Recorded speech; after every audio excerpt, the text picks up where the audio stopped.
Members of the media, ladies and gentlemen, good morning. And on behalf of BITC,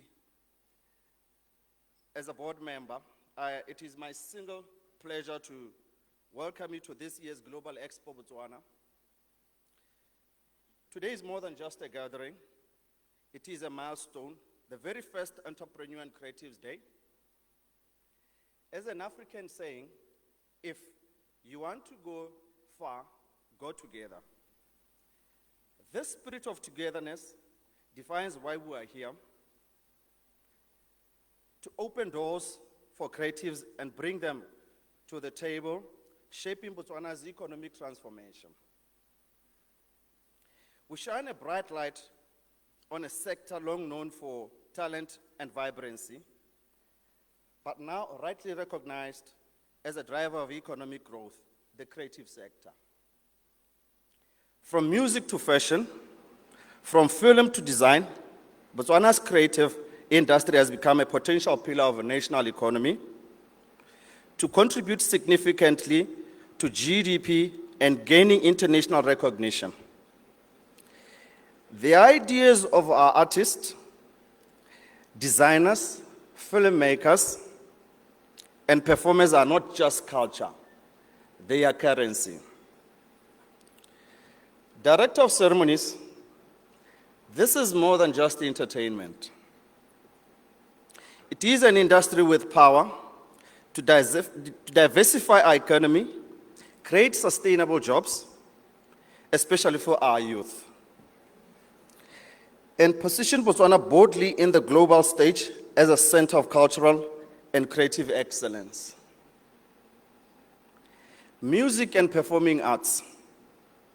Our vibrant music scene, traditional and rhythms, hip-hop, house, and gospel, is now drawing international collaboration and recognition. Fashion. Our designers are fusing tradition with modern elegance and making their mark on runways from Gaborone to the world. Film and television. Our storytellers are bringing Botswana's narratives to global audiences. Each of these are powerful on its own. Together they can transform our economy. Okay, so at the BITC, our mandate is clear. Facilitate growth, investment, and trade that build a stronger economy. Through the initiatives such as Rehodisa Botswana, Pusha BW, we remain committed to empowering local enterprises and nurturing industries that will define Botswana's future. To our creatives, we say, your work matters. Your ideas are valuable. Your industry is central to our shared economic transformation drive. What excites me the most about today is the caliber of minds gathered here.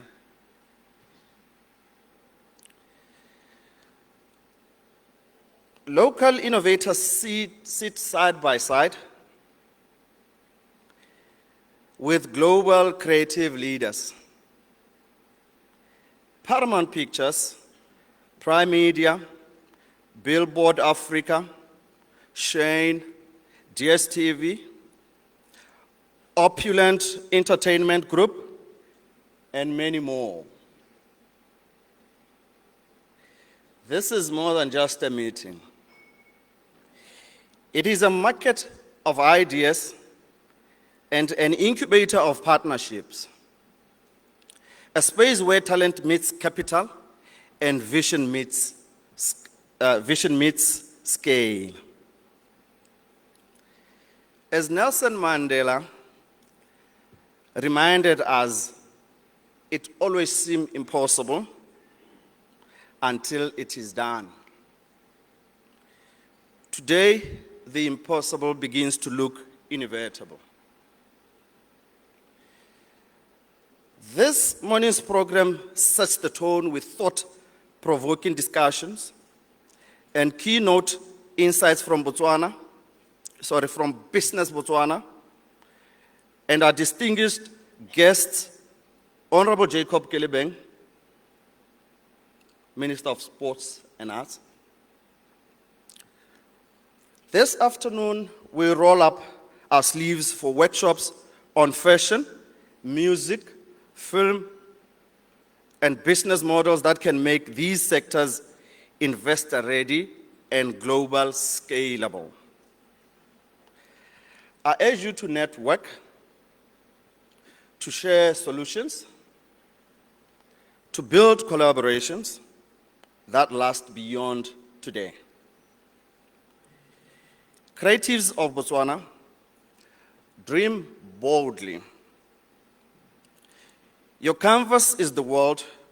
Your art, music, design, and stories can inspire London, Monte Carlo, Beijing, Rio de Janeiro, New York, Tokyo, and beyond. Let no border limit the reach of your imagination. Allow me to close with a personal reflection. As a Motswana who believes deeply in the power of creativity and excellence, I've seen how dreaming big, working with discipline, and building partnerships can burn ideas into reality.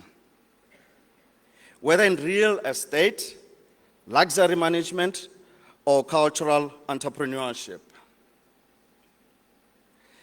I stand here not just a BITC board member, but as someone who has walked the path of believing that our nation can create products and experiences of world-class standard. My own journey from Botswana to global stages reminds me daily that luxury is excellence in whatever we do and how we live. I see the same excellence in you, our creatives. Once again, welcome to Entrepreneurs and Creatives Day.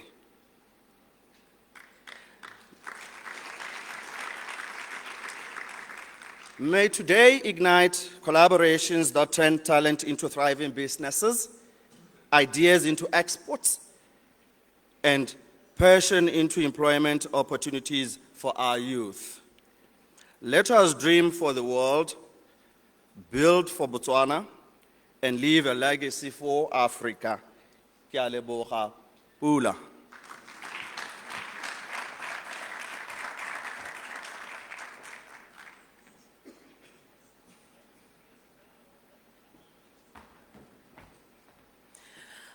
Another round of applause for Mr. Kibonyiwirisa, please. Thank you. Now, ladies and gentlemen, to take us further, it is my privilege to invite our keynote speaker. He's a leader who is consistently championing the development of sports and arts in Botswana and is joining us today to affirm government's commitment in nurturing the creative economy. So, ladies and gentlemen, please join me in welcoming the incredible Minister of Sports and Arts, Honorable Jacob Kelebeng.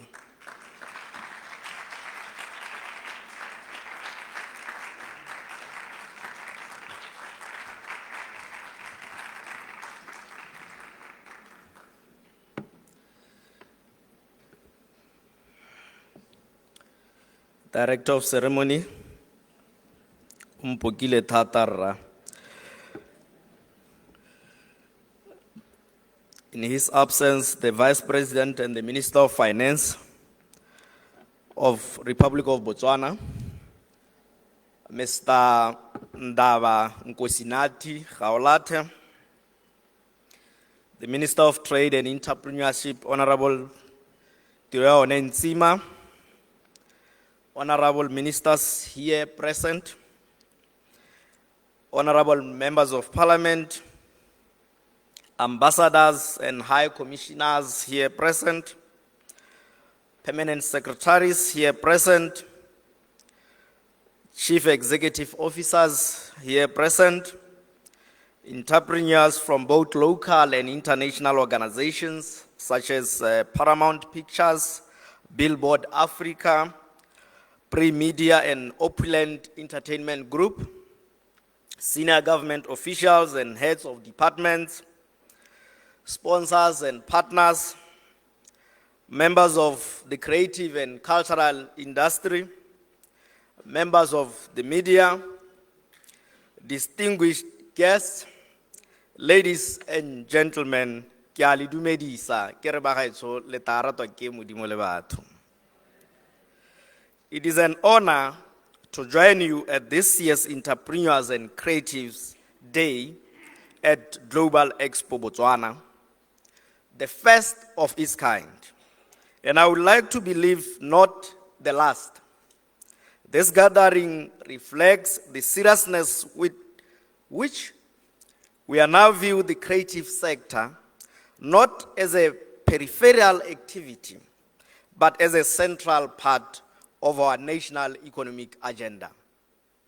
The Ministry of Sport and Arts that was crafted by this government with creatives in mind intends to ensure the meaningful participation of sport and arts in our economy. To this end, the ministry has implemented deliberate programs to promote culture and identify talent at grassroots level. Through initiatives such as Botswana's National Arts Festival, this initiative intends to nurture creative excellence across the country. I'm well aware that this year's National Arts Festival faced some challenges, and the ministry and the NACB commit to working with the industry to continuously improve the program. This competition, encompassing visual arts, fashion, pottery, theater, music, and dance, have become a unifying national platform celebrating our cultural diversity and creativity. Many of our artists who began through these initiatives have gone on to secure international opportunities, some of whom are showcasing their talent here today.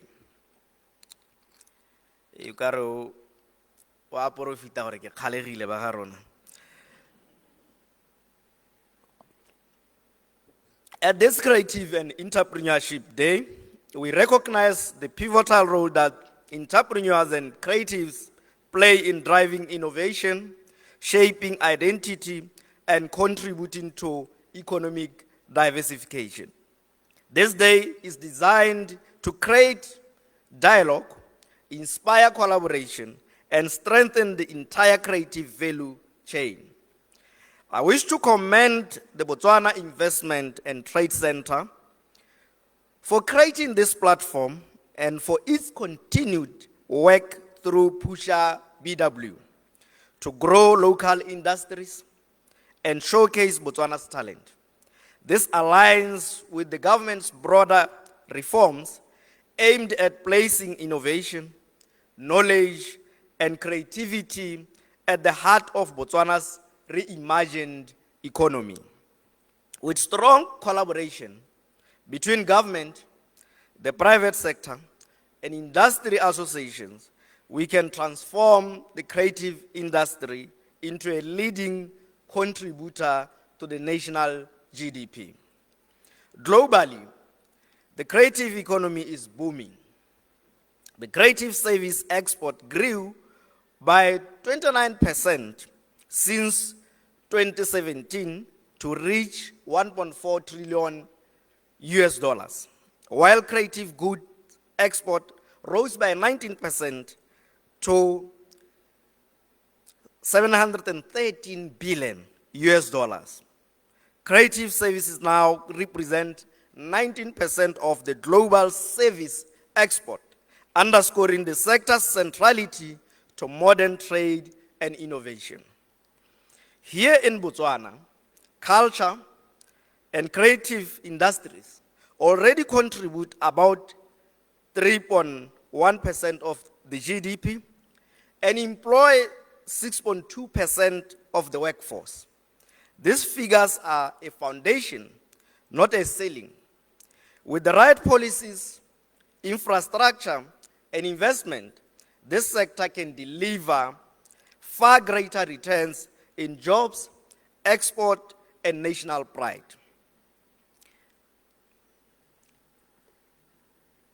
The Ministry of Sport and Arts is implementing deliberate measures to unlock this potential. Currently, we are finalizing the cinematography bill and strengthening the intellectual property protections to formalize and professionalize the industry. We will table this bill in the November session of Parliament.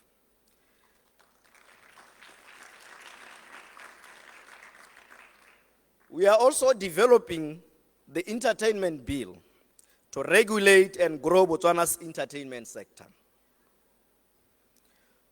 Collaborating with global digital platforms such as Google, Meta, TikTok, to enable local content monetization, ensuring creatives can earn from their online work.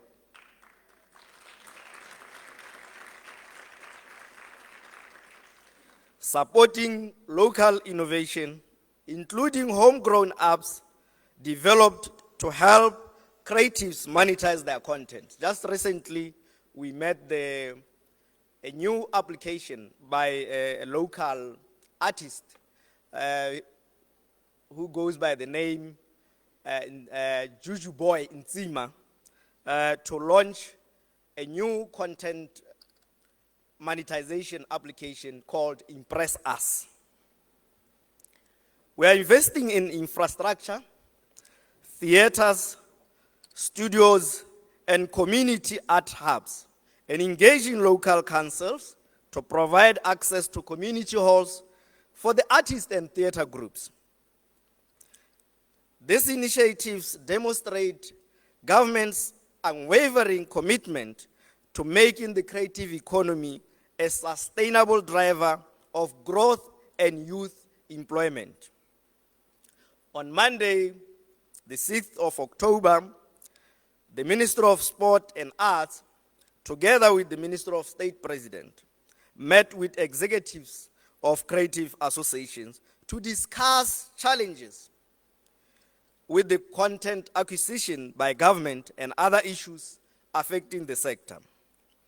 The meeting was a success as creatives were able to share their ideas on how they can move forward together. This engagement remains ongoing with another meeting proposed for the 16th October 2025. I'm confident that the resolutions arising from our engagement will help strengthen collaboration between government and the sector, paving the way for initiatives such as today's event to thrive. This Entrepreneurship and Creative Day is a powerful example of such collaboration. The caliber of participants here, from local entrepreneurs to international leaders such as Paramount Pictures, Billboard Africa, Premedia, and Opulent Entertainment Group, shows that the world is taking notice of Botswana's creative potential. To our creatives here today, use this platform to network, build partnerships, and learn how to professionalize your craft. Take advantage of opportunities such as Mobility Fund under the National Arts Council of Botswana, which supports cultural exchanges. I'm proud to highlight success stories such as Mopato Dance Theatre, which recently represented Botswana with distinction in Korea.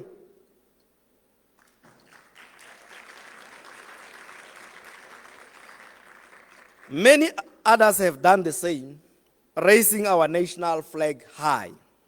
This morning's sessions will explore the opportunities and challenges before us, while this afternoon's workshops will equip participants with practical tools to strengthen business models, improve competitiveness, and prepare for investment. Ladies and gentlemen, the creative sector is one of Botswana's most promising frontiers for economic diversification and job creation. Government of Botswana is committed to building an enabling environment. Institutions such as BITC are providing vital platforms, and you, our entrepreneurs and creatives, bring the ideas, energy, and innovation that will drive this sector forward. Let us work together to ensure that Botswana's creative economy is not only recognized, but also a strong, competitive contributor to the national development. I thank you and wish you a productive and engaging day ahead. Thank you.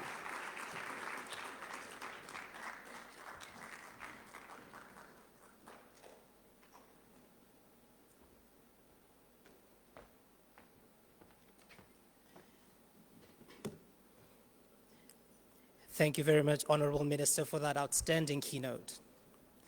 Now, ladies and gentlemen, the creative industry is one that bears one of the greatest potentials of contributing to the economy of Botswana, as already stated by the Minister himself. Now, in better understanding the industry, the opportunities and challenges that lie within it, up next is two very important panel discussions moderated by our very own, very talented giants, and I'm talking about Samantha Mogwe and Tebogo, one after the other. So at this point, I'd like to invite to the stage the first moderator to come introduce her discussion, and her panelists, of course. Ladies and gentlemen, our very own, very talented songbird and media giant alike, Miss Samantha Mogwe.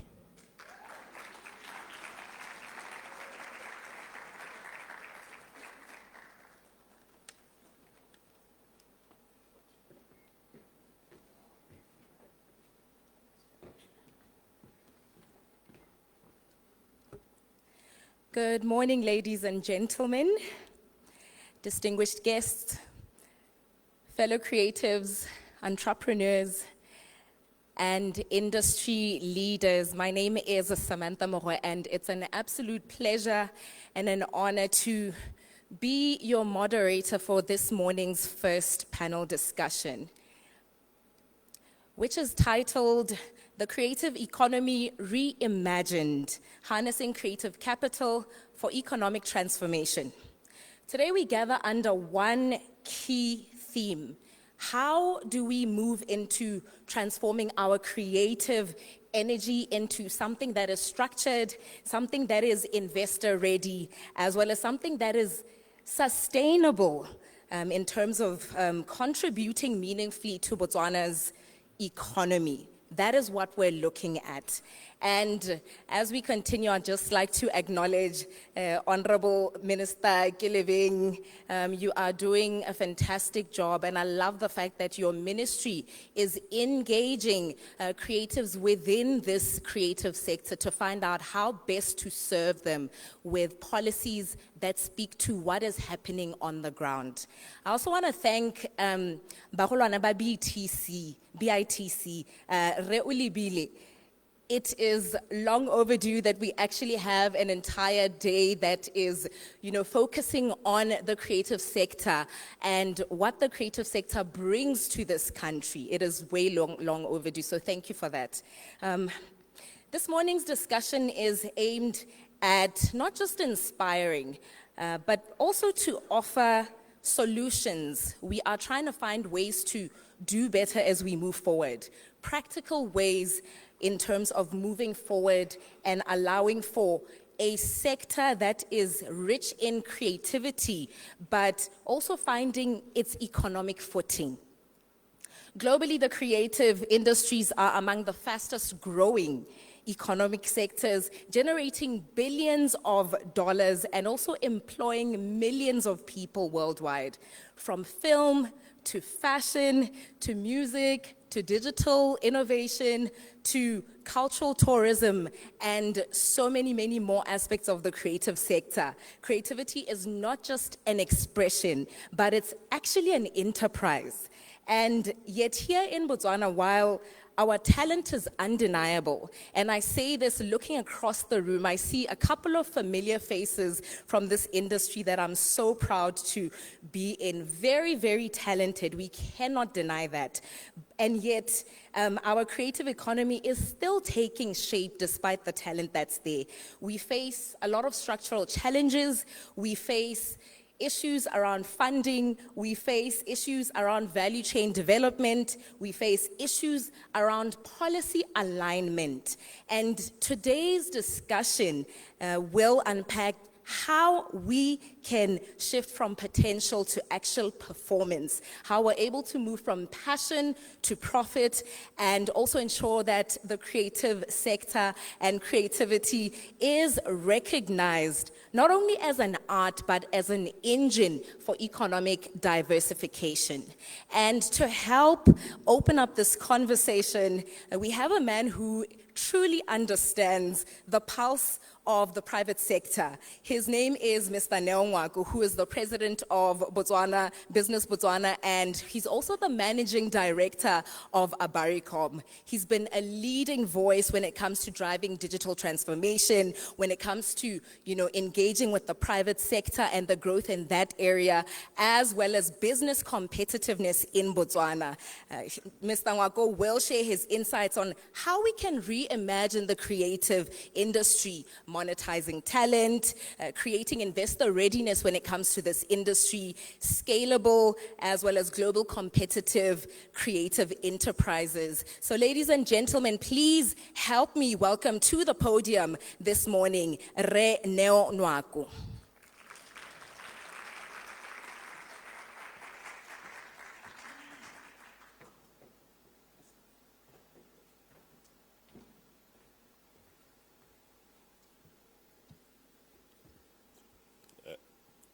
I thought Samantha was going to grace us with her sweet voice and serenade us so that we can all relax and be very comfortable and look forward to this great engagement, discussions.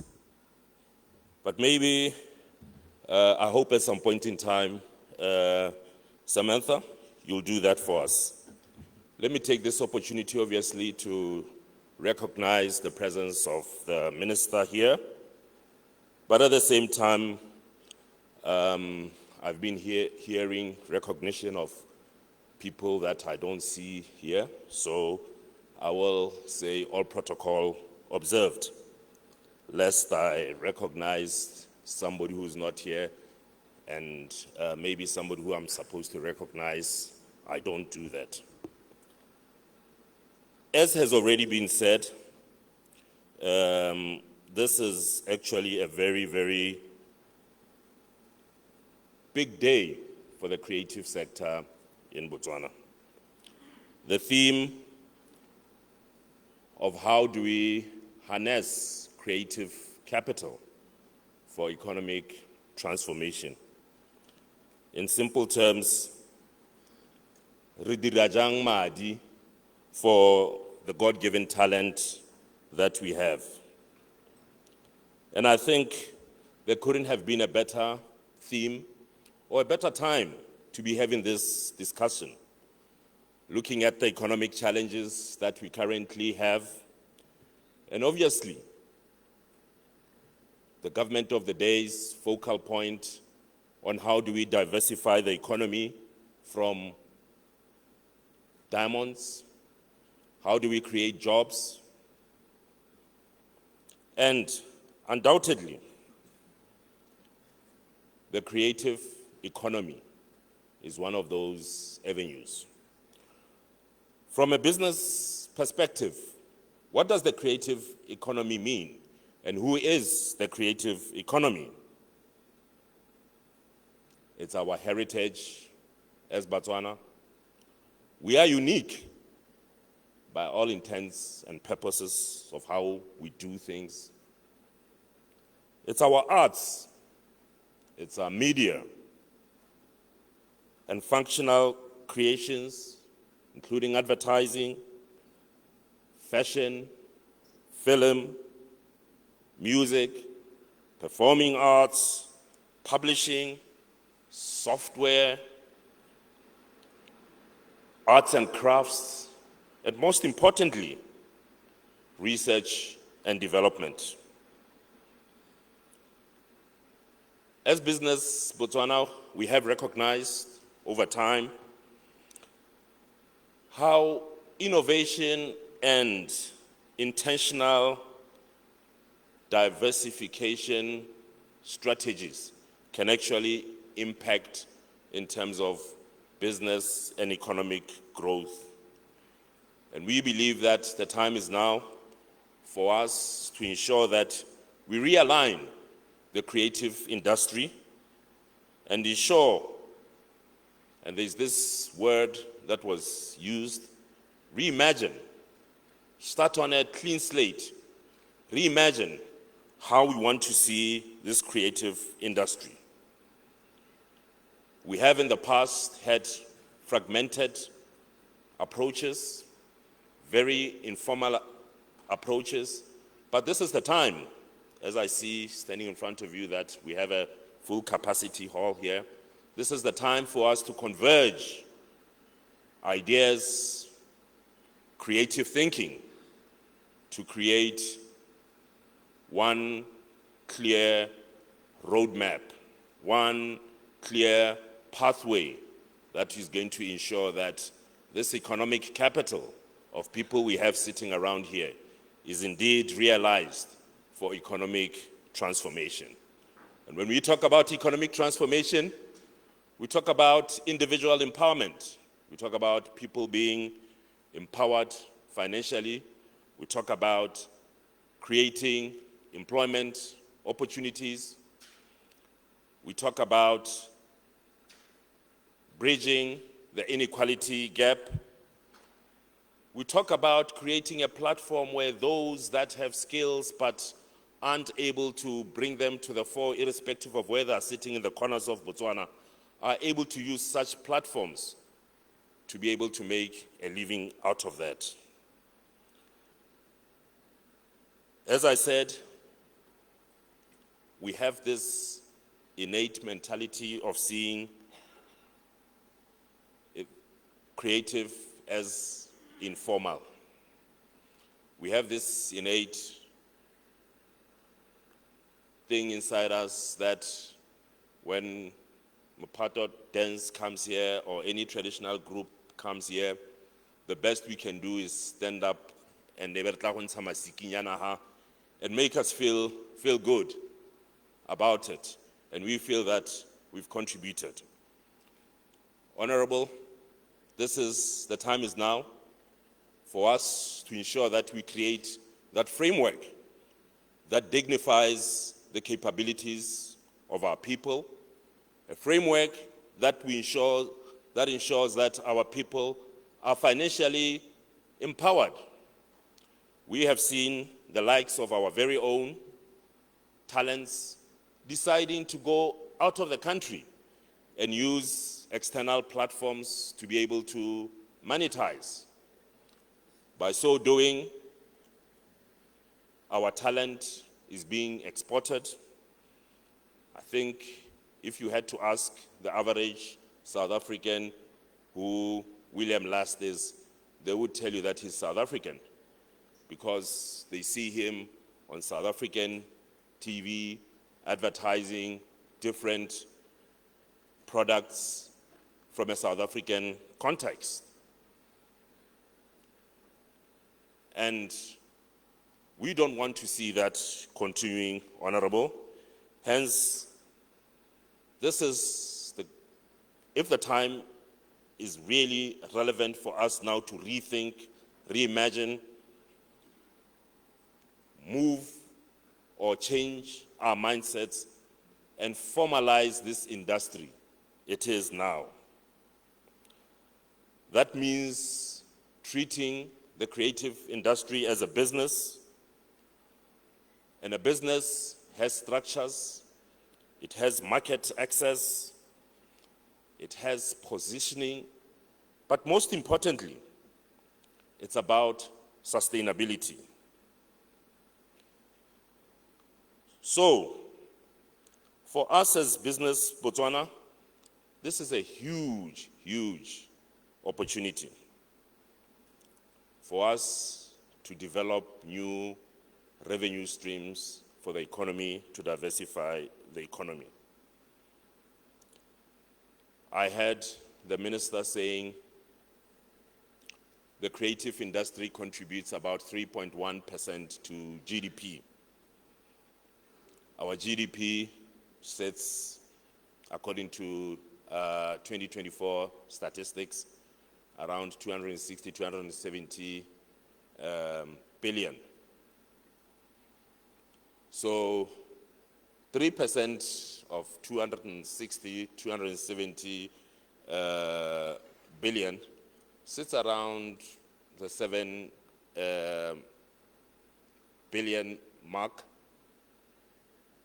The ambition, if we do, and this is in an informal setup, if we had to put structure around this, formalize the sector, then definitely we can be able to move it up to 10%. That means 270 to 300 billion moving within the creative ecosystem.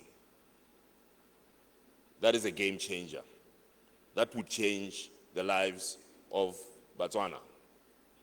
So if statistics are anything to go by, the last proper statistics that were done by SIPA were in 2016. And at that time, that was obviously before COVID, they said that 5.46% of GDP is made of creative arts. That is huge by any proportion. So it means that it is possible for us to get back to those numbers before COVID. But in order for us to do that, Honorable Minister, we have to be deliberate around reforms. In the broadcasting space of the creative arts, we've had rate cards that have been created from time immemorial. Rate cards that have not taken consideration of the changing economic situation.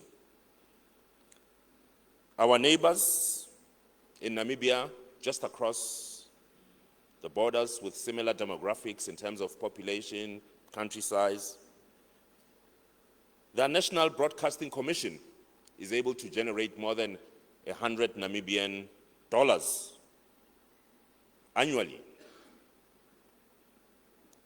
In Botswana, we are lucky if we can even generate 40% of that, probably about 40 million. When we talk about benchmarking, which is something that we tend to like as Botswana, and I've decided to take this example of Namibia next door, without necessarily downplaying anybody. But of course, in terms of heritage, in terms of independence, we have been there longer than them. We have had structure longer than them. So surely, if their national broadcasting can be able to amass 100 million, we should be able to amass 200 million. Honorable, this is the time for us to turn promise. They are young people, creatives. Some of the creatives are older people who are sitting here with hope. You have a big responsibility in your hands to turn that hope into promise. we put before you 5 non-negotiables that we think are very key and critical for us to move this sector forward. First of all, we have to operate from a basis of information. We need to do a comprehensive study on the sector so that it can inform us properly. We need all the regulatory bodies that affect the creative sector. Your CPAs, your Statistics Botswana, your Botswana Communications Regulatory Authority, where most of the digital platforms are regulated. We need them to join hands with you and Ministry of Finance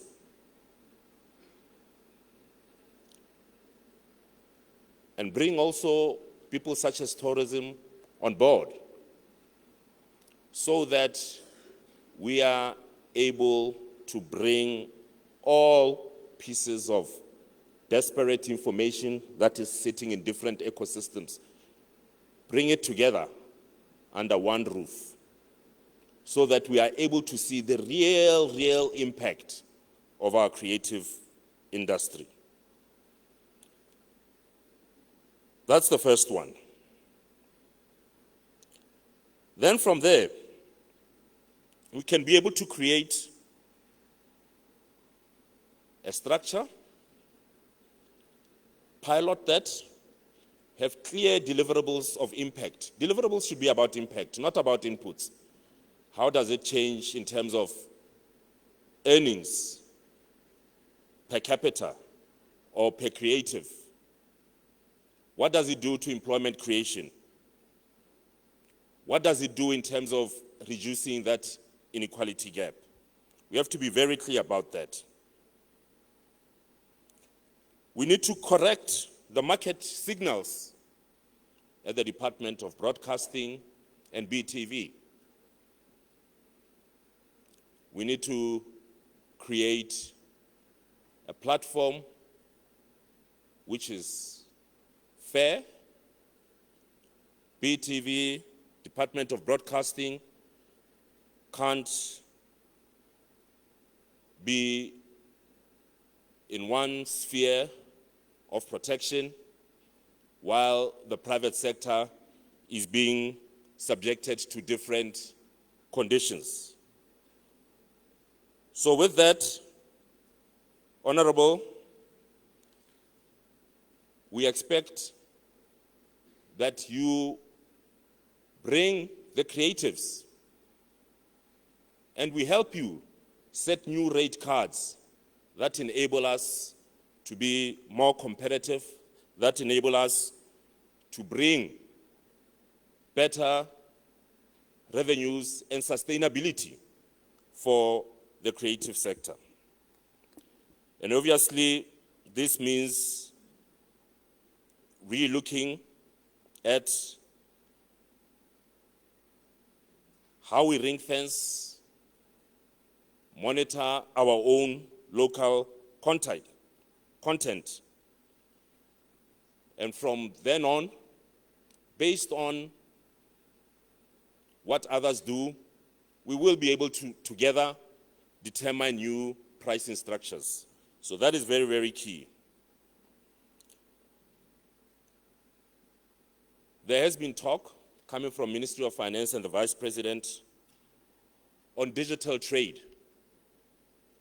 Digital trade speaks to ensuring how do we align that creatives coming out of Botswana, benefiting international community, enriching international content platforms. How do we ensure that some of the money remains in Botswana and some of the money is passed on to the creative industry? I know, Honorable, it's one of the things that are currently being looked at in terms of the digital trade. And I'm hoping that in the sitting of November, it's one of the things that will come through, because that is very, very key. We want to be able to put value-added tax onto these platforms. We hope that with things such as issues around data residency, where we ensure that data that emanates out of Botswana resides in Botswana, it will make it easier for your conversations with content providers or content platforms such as your TikTok and your Meta, your YouTube, and all of them, because now the data will be in Botswana. We'll be able to put value to that data, and we'll be able to indeed monetize that data. Lastly,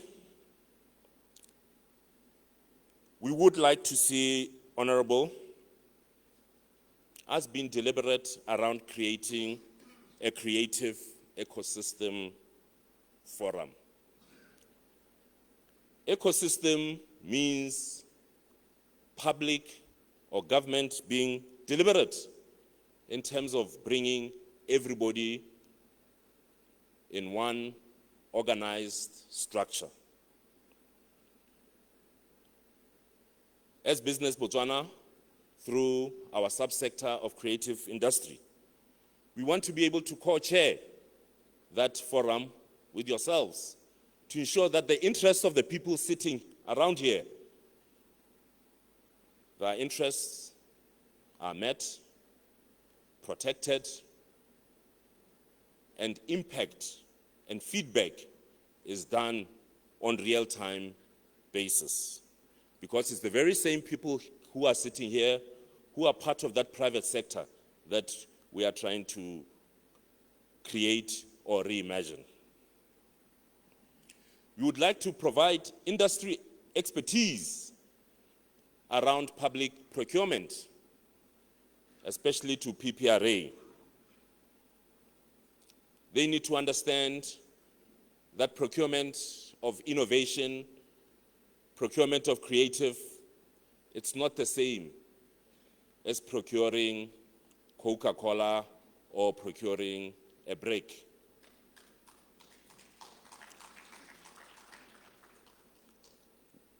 And it's important, Honorable, that these things are done within a clear, structured framework.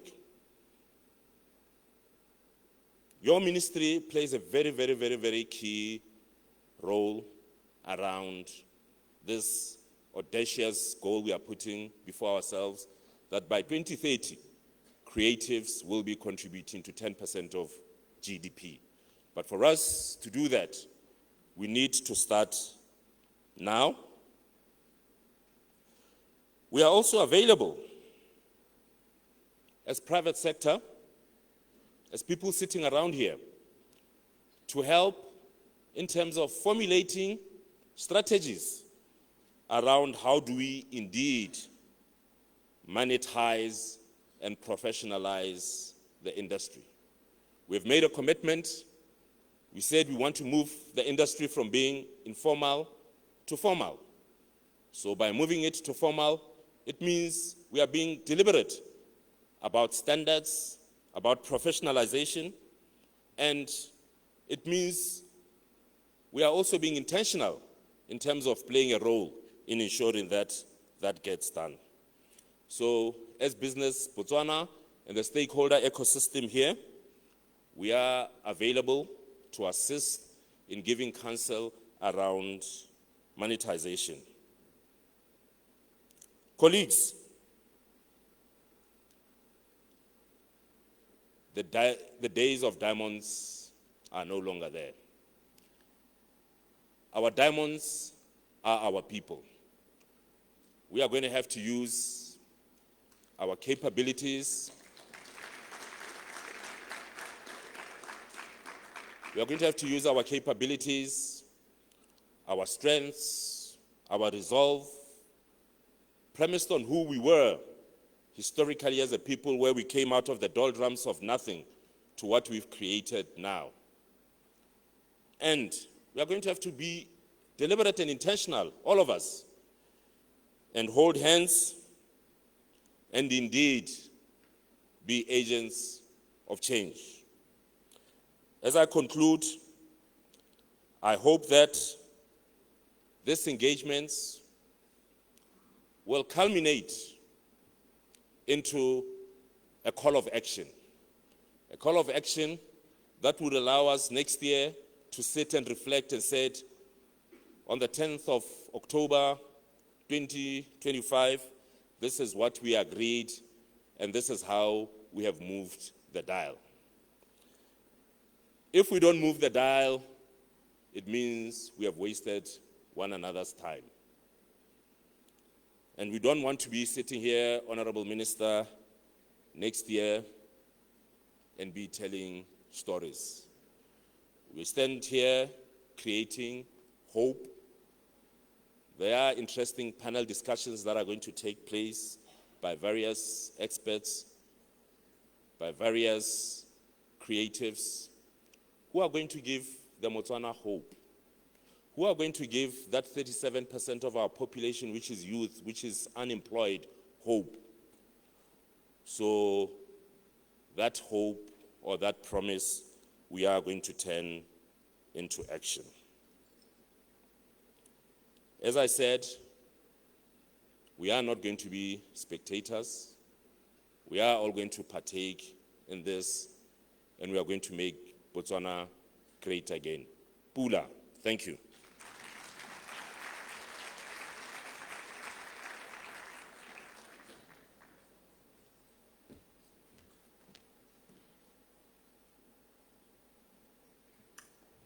Thank you, Mr. Nwako, for that insightful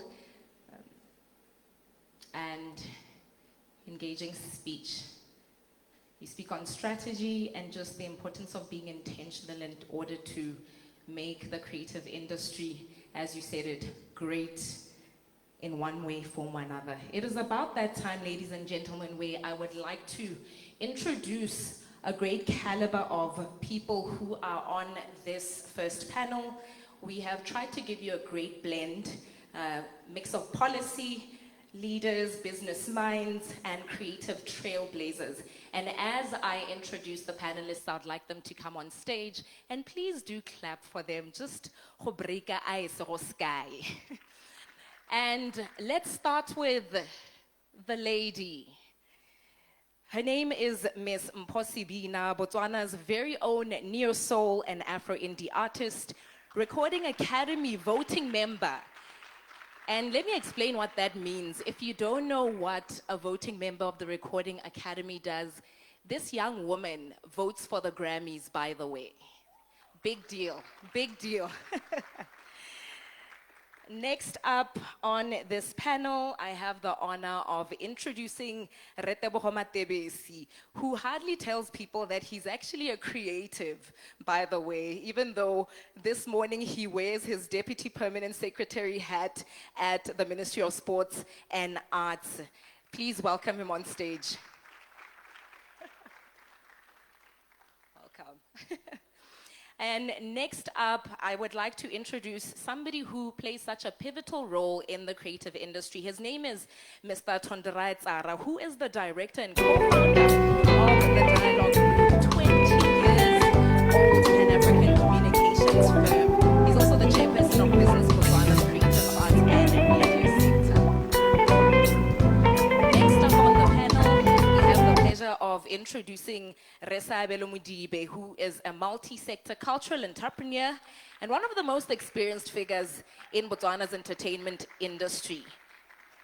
I like to tell people that this man is one of the reasons I was able to get my first distribution deal with Sony in South Africa. So he means what he says. Next up, I'd like to introduce to the panel Mr. Serge Gabisoso, who is an entrepreneur, he's a model, he is the creative director of Fashion Without Borders Africa, and he brings an international lens to Botswana's fashion and lifestyle industry. Over 18 years in the game, by the way.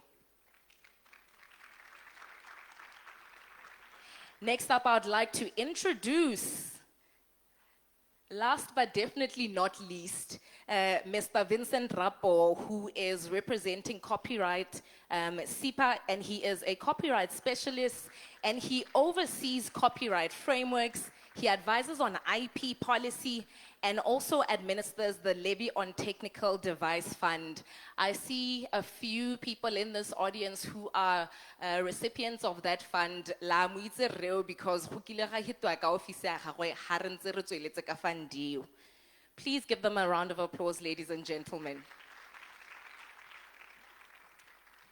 I think your mics are right there, your water is there. I hope you're ready to jump straight into it. Is everybody set? Re tla share.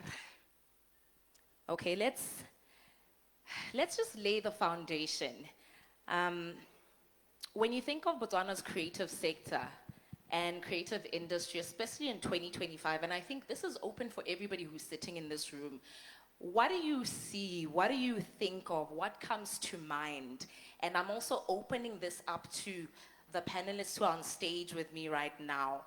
How would you describe the current creative industry? And I know that's a very broad term, so if you would like, you can specify it to the one that you would like to specify it to. What do you see as the biggest opportunities? What are the challenges? Let's just lay the foundation. And I think it's like Matebesi, because you are representing government and policy development. So let's just start with you. Well, good morning, ladies and gentlemen. Ladies and gentlemen, good morning, Honorable Minister. Good morning, PS.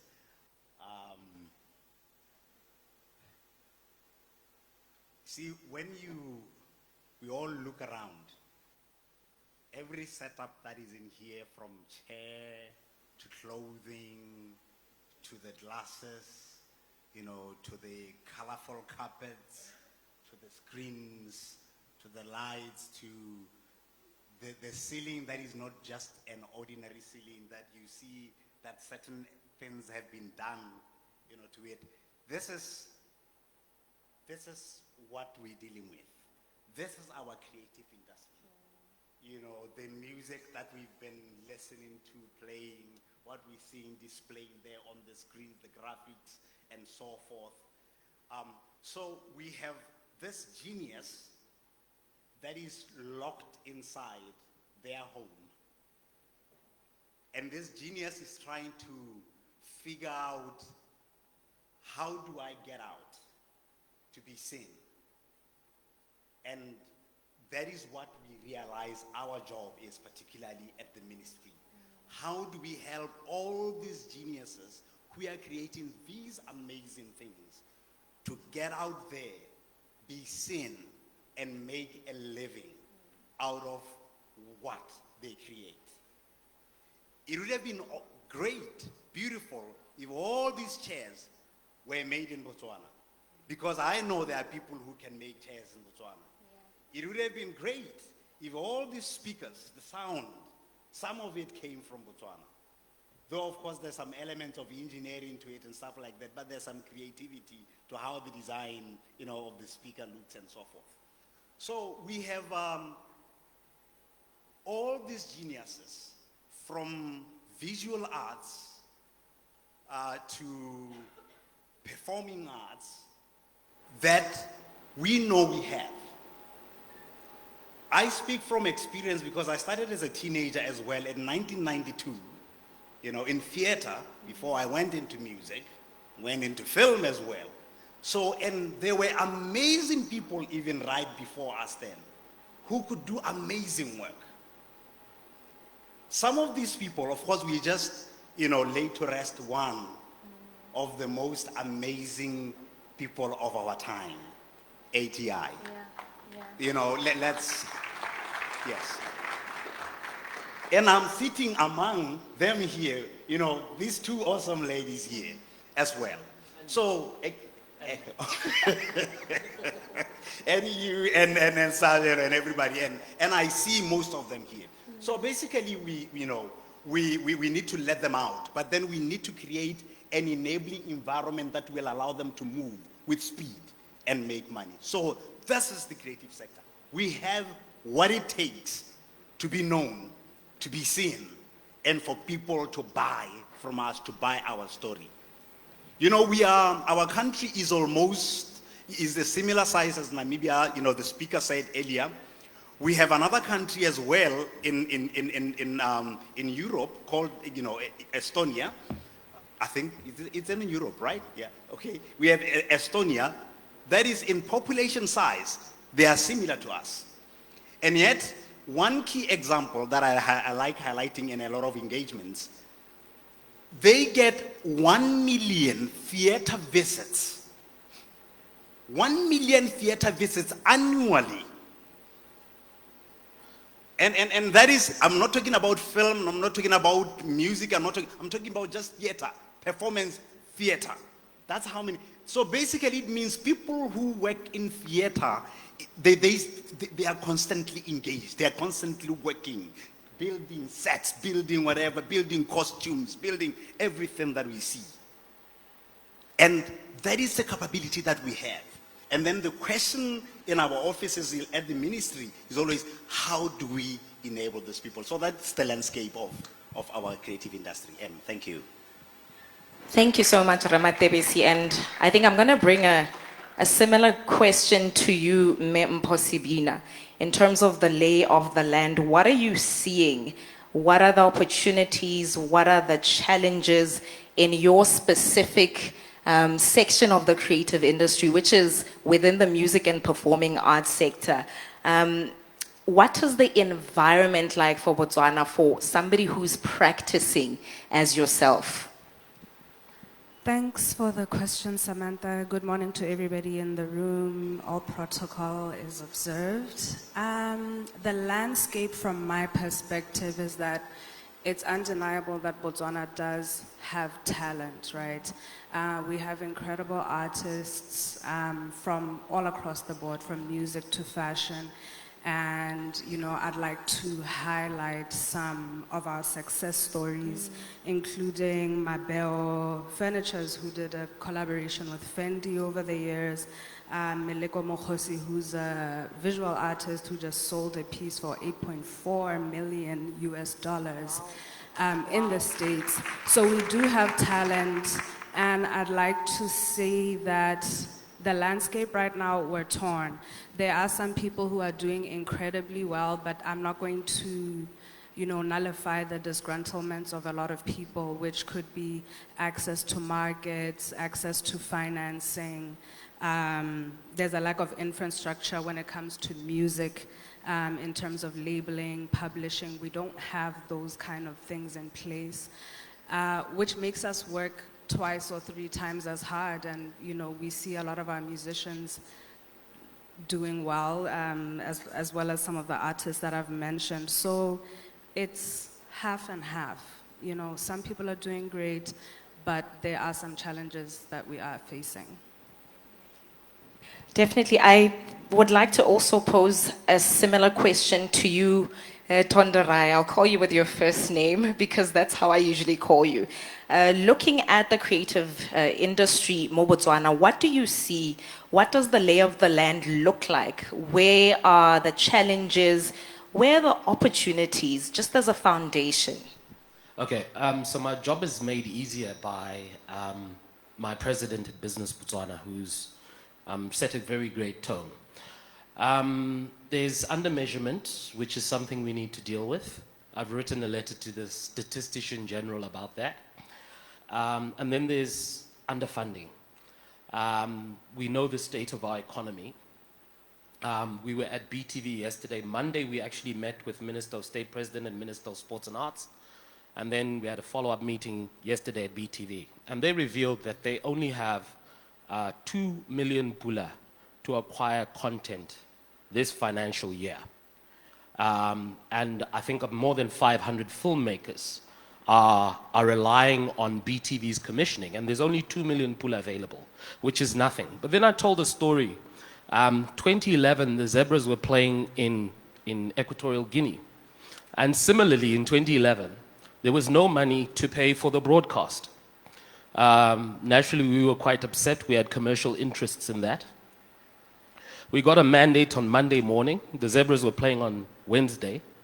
We went to President Hotel. We called the private sector, and we raised 4.5 million in 30 minutes using BTV airtime, right? So I get very annoyed when I go to Department of Broadcasting who have a commercial arm which sells advertising, and then they profess poverty, right? So sometimes we're sitting on our hands, and maybe the situation we're in is going to force us to think, is going to force us to innovate, is going to force us to find alternative sources of funding. We can't send thousands upon thousands to learn creative multimedia, to study, become filmmakers, and then sit there and say, Ahona Madi, when you have a revenue source. So those are the kind of conversations we're having. The Creative Ecosystem Forum that the president spoke about, the Business Botswana president spoke about, is forming. I've never seen the kind of energy and urgency from Ministry of State President, who control broadcasting, and Ministry of Sports and Arts that we're seeing now. So it's happening. It's a pity it's happening when we're in the economic circumstances we're in, but I think together we can make things happen.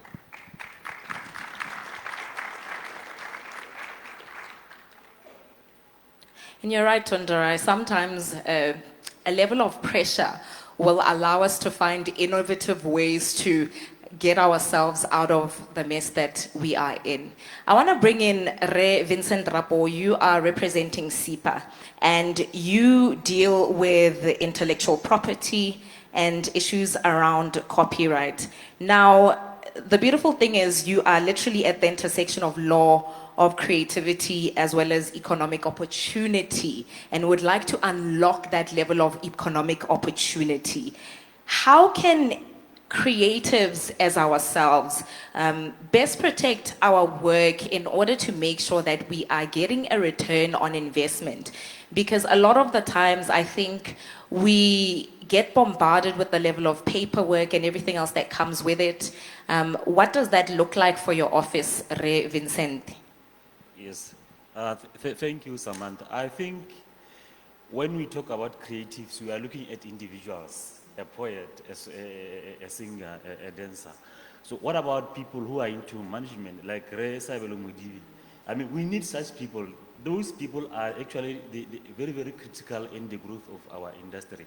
I can be a poet, but my poetry may be just still no movement, because there's actually no one who is actually managing me, who's showing me where the world is going, what should I be looking forward to. So essentially IP provides protection for our creatives to monetize their creativity. Obviously with protection, copyright, you can be able to license, you can be able to give people your poems for people now to convert them to songs. So there are very different aspects of opportunities that are available. I think most of the time we tend to lose a lot of our focus looking at the creatives themselves, not the people behind.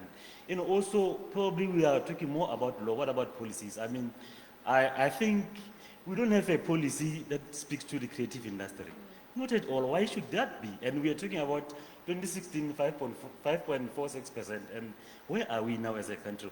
Why is it that we haven't had any leadership saying, no, we need a policy that will speak to the creative industry? And mind you, when we voice out through BOMU, through COSBOS, and all the other institutions and organizations, we want to influence police, but there's no police. So how are you going to now ensure that we develop? So we need to develop a policy specific to the creative industry. We have laid the copyright law, we have laid the industrial property law. What about policy? Because policy is what that drives. Efforts were made in terms of a strategy, but it has not come through. But I think as the minister is here, these are some of the issues that we need to look into. Next year probably we should have a policy that speaks straight to this, and then an implementation strategy. I'm sure Honorable Kelebing utlile mahoko a gago Re Rapo. And you also spoke a little bit about value chain development. People such as Bo Re Saibelo, who've been in this industry for so many years. And this brings me to my next question.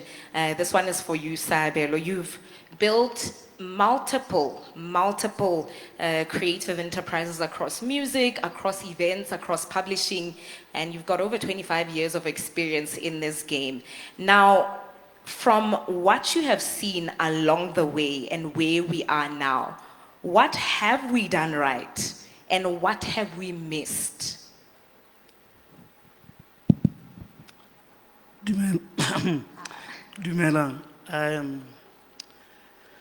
First of all, I'd like to thank all those that selected me to be part of this prestigious panel. To be here, I thought there are more deserving creatives than me, but it's what it is. I think the first thing that we have to do, maybe let's start with the downside, what we have done wrongly. I think as the creatives, we need to be honest to ourselves and the current environment, right? Government also the same thing. One of the biggest mistakes that this country has ever made was over-reliance on government funding to build the creative industries. That's a wrong approach. I know many people say, marijuana se abalokila if you are government madi. That's not the point, right? I want to go forward. I heard the minister, I thought he'll be here, that the government would be building places, doing this, doing this, doing that, doing this. If government is going to wait for funding from the Ministry of Finance, it is going to take us 20 years like it did with the Copyright Act. When I was 20, we started fighting for the Copyright Act. It came in 2006, right? Yeah, it was positive. But there were guys that started way before who died like Chamza without seeing it come. Guys, they tell us that the first person who came about with the idea was Hugh Masekela. So that was 1972, right? So from 1972 to 2006 to get that. So the wheels of movement and government, they take long. So there are alternative funding opportunities for government, even for private sector and the creative industry. In my other life, I am an advisor for the Copyright and Intellectual Property Board of African Bank. Yes, I think you know about it. An organization that is as like National Arts Council of Botswana, that is always saying, harina madi, to run things. They could look there. There's a $1 billion fund that is set up for building studios, building facilities, and stuff like that. So once you've got sovereign guarantee and stuff, you could access that money. I mean, Nigerians and many other countries, they use African Bank. I mean, the state, they use the African Bank to get funding to put development, right? That's number one. We need to come up with a new funding model. Number two, government officers, parastatal officers must stop being involved in the business of the arts, like trading, like booking artists. Like Vincent was saying, let the booking agents do the job, give them the money. Don't do events, don't do World AIDS Day, give it to an event management company. Yes. By doing that, you are releasing close to 1 or 2 billion pula of the budget that is for all these events. I still don't understand that concept where when there's a government event, it's government officers that are doing the procurement, that are running around. That concept is still fascinates me. Just let go. Just let go, right? The third point, guys, I'm now 45 years old. I'm no longer scared of death or getting sick, or getting closed out. I'm where I want in life. I'm okay. I can go to my farm if people are upset. Number three, government leaders and parastatal leaders, be open to criticism that's constructive.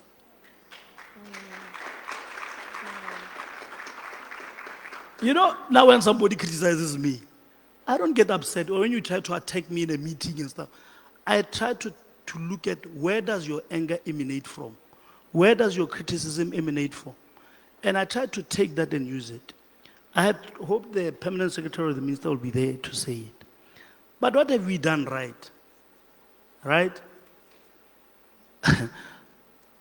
Although we have not done right again.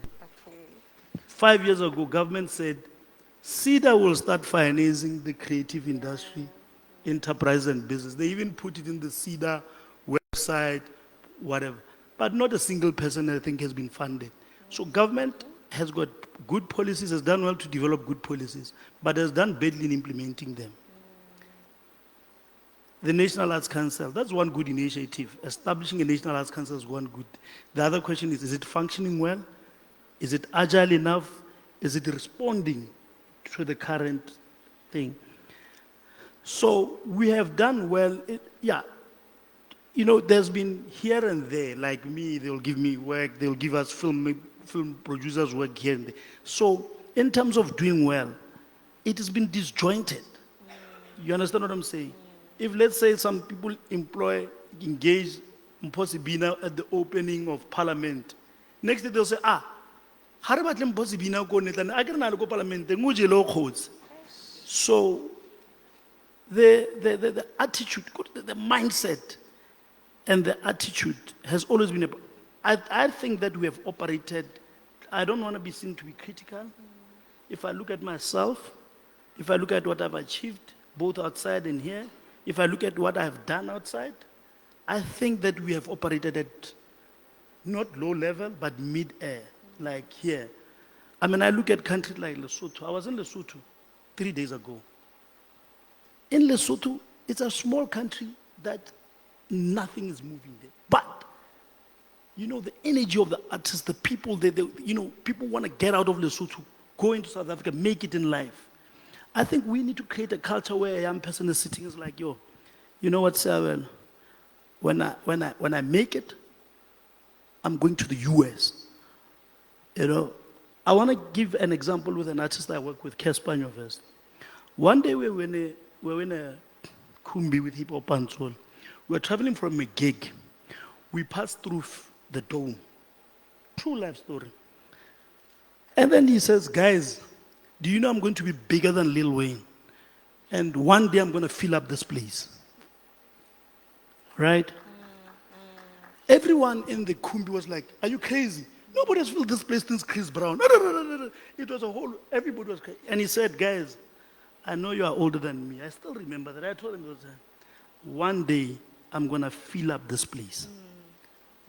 If you look at his track record, he kept on going to take pictures around the dome. And he told himself that I'm going to make it there. I think there's the same mentality we must put on our people's heads.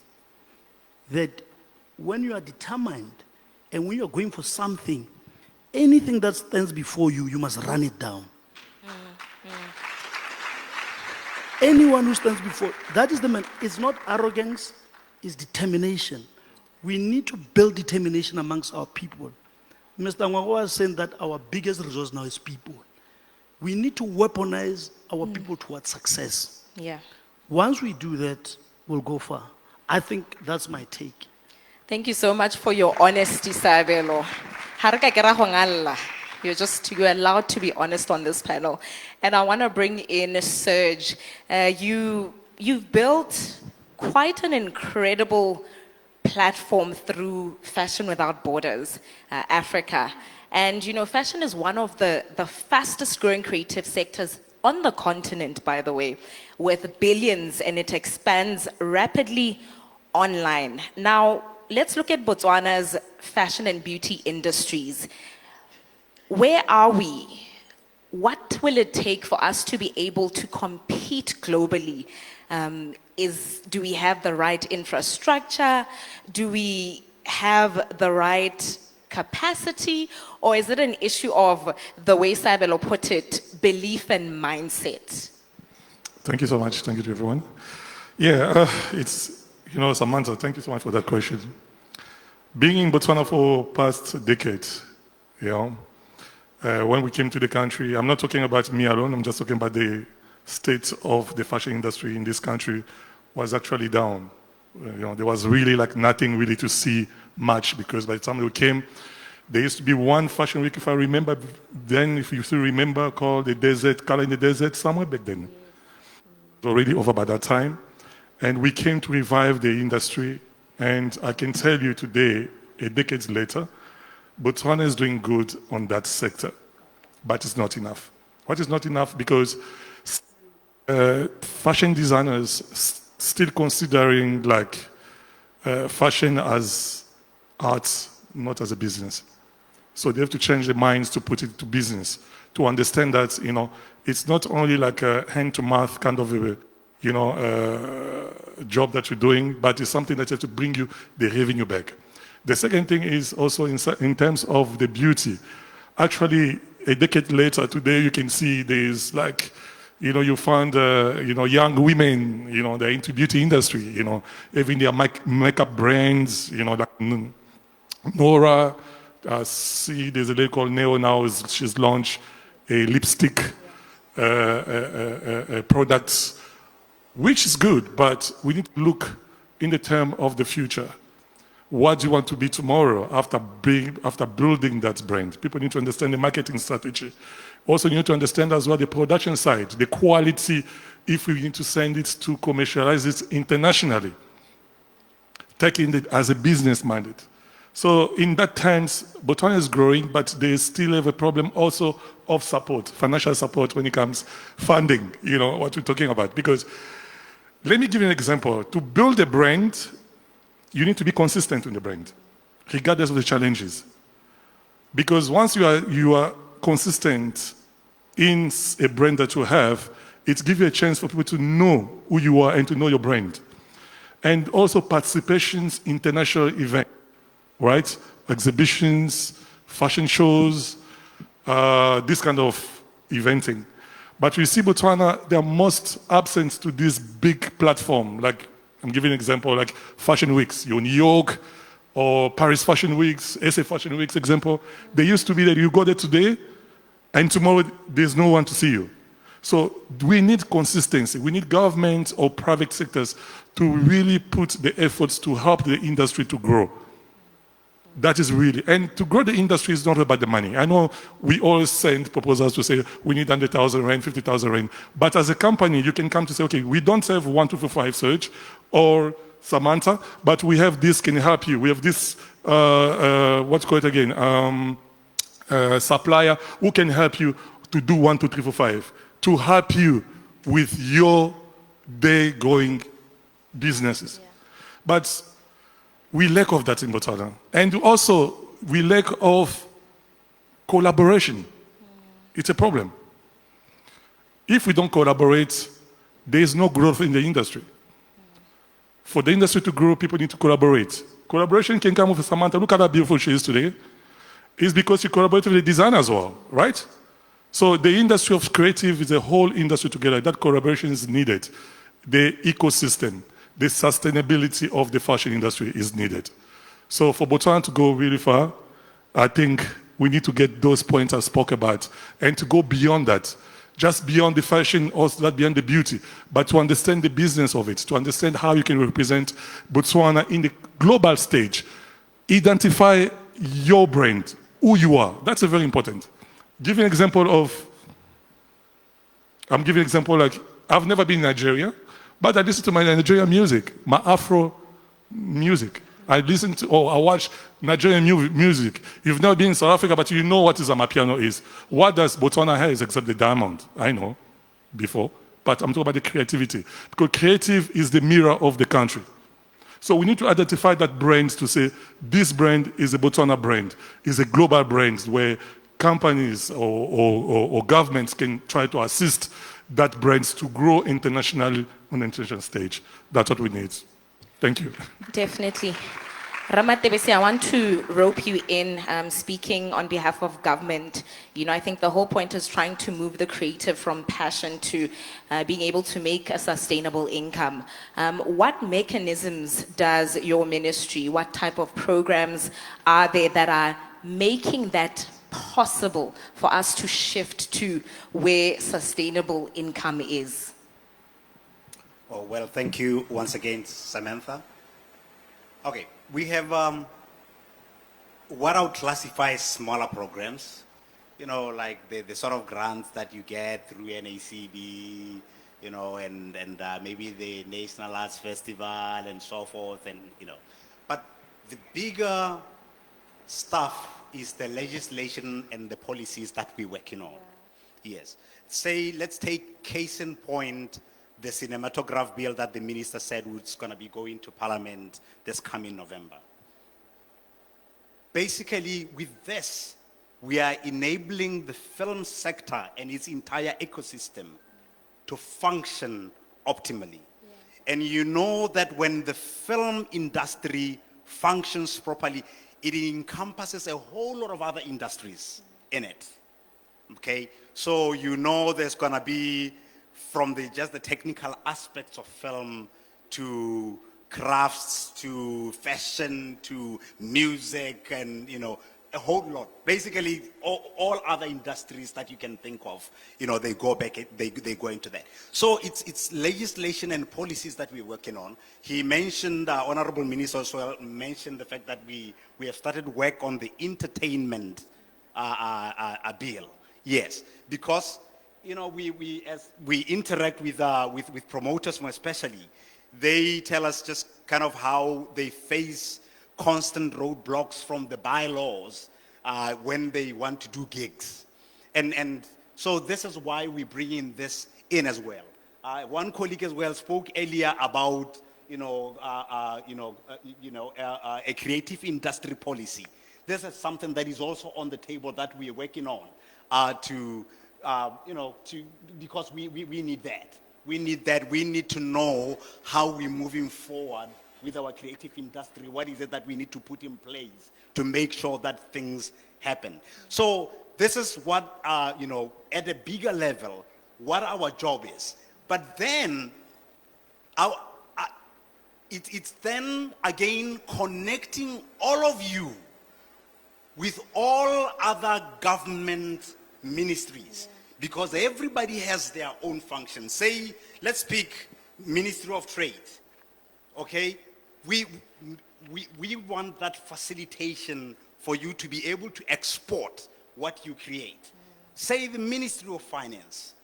We, engage in talking about incentives and rebates and so forth, schemes. Because with that, we are enabling investment either locally or by international investors to have the,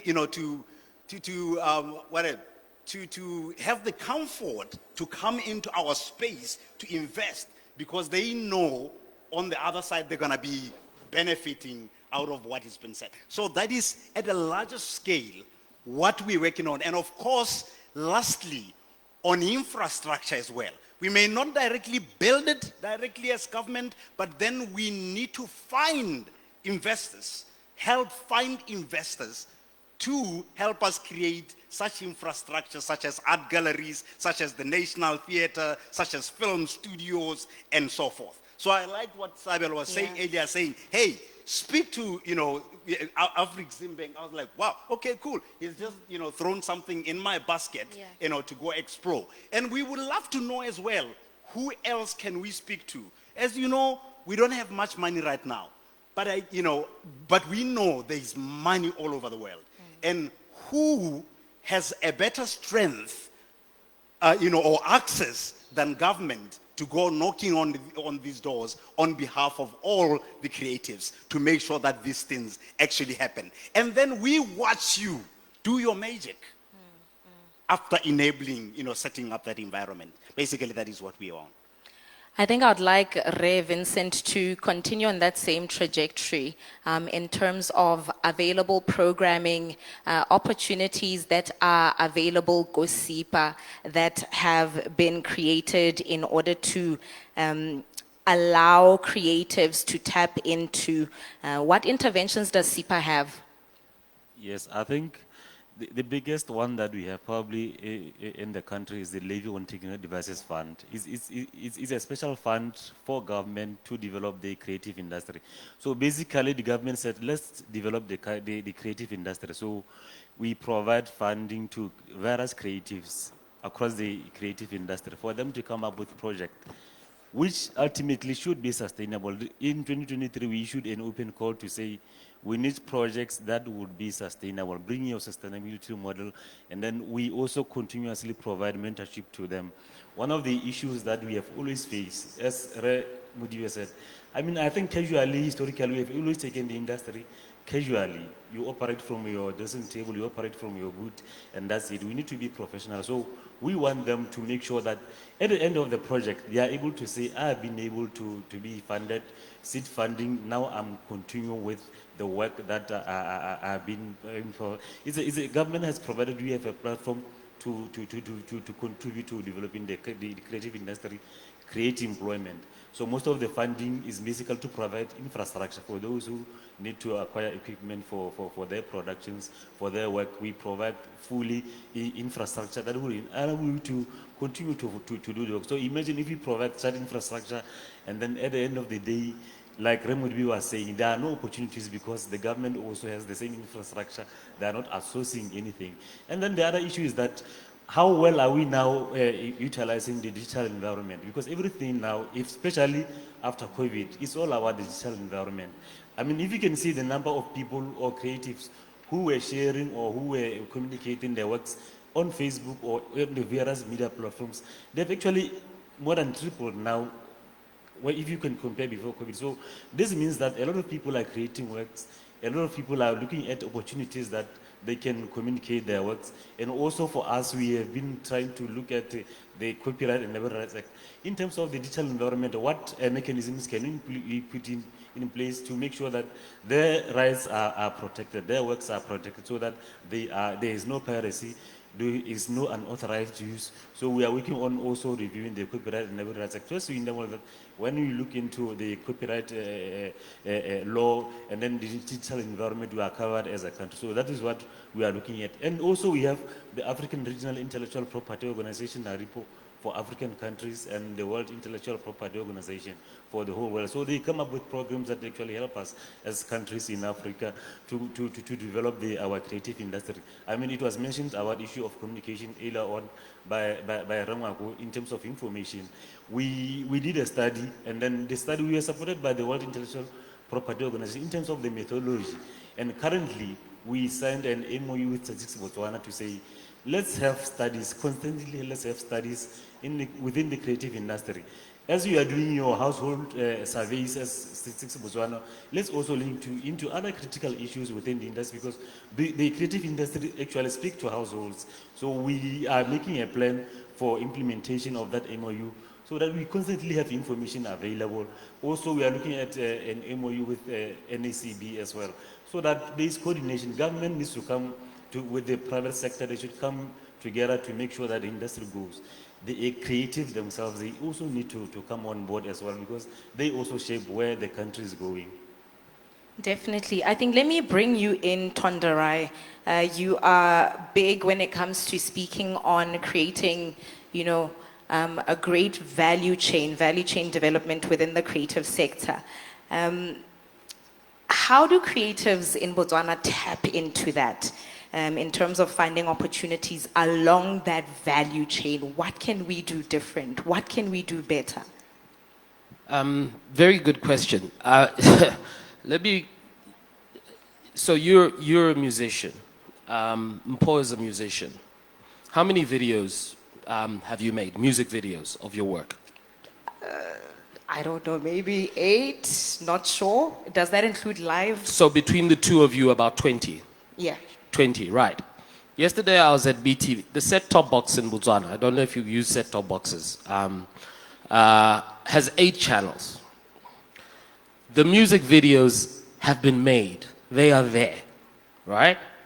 Serge was talking about what's our Botswana sound. We have Afro beats in Nigeria. We have Amapiano in South Africa. What's Botswana sound? Our music videos are sitting on shelves, not being played. They're played once a week on Flavor Dome. But you have capacity for 6 more channels on the set-top box, which means more exposure for your music. There are people who speak Setswana in South Africa, right? More exposure for your music, more money from Cosbots for you, more exposure to the world of what we do. Someone made an example the other day. of the Americans. Every year there's a Super Bowl, there's the halftime performance. There's also the singing of the national anthem. We're still playing a 1966 recording of our national anthem and not giving that as a job to someone to do when we have an event and putting an artist to work. So there's a misunderstanding of what creates value, what is employment, and what artists do. No one ever put a budget in to say we need to, well, we did it with the youth games, we did it with Netball World Youth Cup opening ceremonies. But people don't put a budget in an event like this and say, we need someone to come and sing the national anthem. We got Mpo, you sang at you see, it's a job, right? So that misunderstanding, when ministries decide that they're going to get some of an MC internally, it's a job, right? So you need to budget and provision for that the same way you would do for water and all of that. So that is how we deepen the value chain. But as was illustrated earlier, there's many things to creativity. It's not just music, song, and dance. And they're in various states. But as Serge said, in the fashion side, he's revived the fashion shows side. But where's the cut, make, and trim? Where's the local fashion lines? Are they being made locally? Where's the factories and the jobs behind that? So there's a lot of work to do. And it also goes back to what the president of Business Botswana said about procurement. Don't procure creativity like you're procuring cement, because then you get lowest cost, right? You get lowest cost, low value. And then the same people will sit there and say, the same people will sit there and say, you see, Botswana, this is the quality. But they don't know that there's a rate card that is there that says live performance 5,000 pula. If you pay 5,000 pula, you get 5,000 pula worth of value, right? Don't expect 20,000 pula worth of value from an artist when you're paying them peanuts. So we need to deepen the value chain. I don't know if I'll get another opportunity to speak, so let me just say this now. I know the Vice President and Minister of Finance is coming. That VAT, digital trade, all the non-physical goods we're buying online are creative outputs. So before the money's even arrived, I think the legislation was passed and it's going to kick in sometime next year. My message is pay back the money, bring it back to the creative sector, fund the creative sector, and that's how we grow and deepen, I hate the word value chain, the value network of creative activities in our creative economy. Thank you. And I think let's do a closing round. I want us to vision a little bit. We are currently in 2025. 10 years from now, let me just start with you, Mpo. What do you want the creative sector to look like? Where should we have gone within the next 10 years? And we will continue that same question to you, Matebesi, to you, Tonderai, Saibelo, and so forth. Where do you want to see us in 10 years? I see, so we've literally got 1 minute, 1 minute, 1 minute. Where do you want us to go? Okay, I'll keep it as short as possible, but I feel like we need to find a way to digitize our systems for us creatives, Botswana. From a musical perspective, when we look at the ways in which we earn our money, earn our revenues, it's all royalties. But when I look at the system that is in place for us to capitalize on our royalties, go cost bots, it's not digitized at all. I need to print the CD, which nobody is using in 2025, and nobody's going to be using in the next 10 years. And now I'm speaking from a Gaborone perspective, Commerce Park Ohana, but Nwanoko Shaka Shokwe, Aira, Usimola Bosa, I print the CD, and it just doesn't make sense. But also, I think there's a lack of etiquette when it comes to treating artists, and that needs to change. We are business people. It is creativity and entrepreneurship, and we need to be treated as such. Definitely. Thank you. Matebesi, 1 minute. Where do you want to see us in 10 years? Okay, I want to see us making a whole lot of money. Yeah. I want to see people working where you are overwhelmed with schedule, with work. then I want us to display the diversity of our culture. Let me take just case in point, cuisine. When people ask, oh, what do you eat in Botswana? We say, no, hey, there is a whole lot more that we eat throughout Botswana. I just picked cuisine. Yeah. But there is a whole lot more across our cultures, from clothing to whatever. We need to see this. People need to see just how, these beautiful diamonds that we've been talking about, us, the people, just how different we are, that we are not a photocopy of anyone. And while doing that and having fun, making a whole lot of money. Money. Yes. Mr. Tonderai, 30 seconds. 12% of GDP, and the creative sector being on the first day of this conference due to its economic contribution, and agriculture being on the last day. Sabelo. Guys, I'm an artist. So when you say I must speak for a minute, you shake my thought process. I want to say two things, and it's very critical because I'll never have this opportunity now.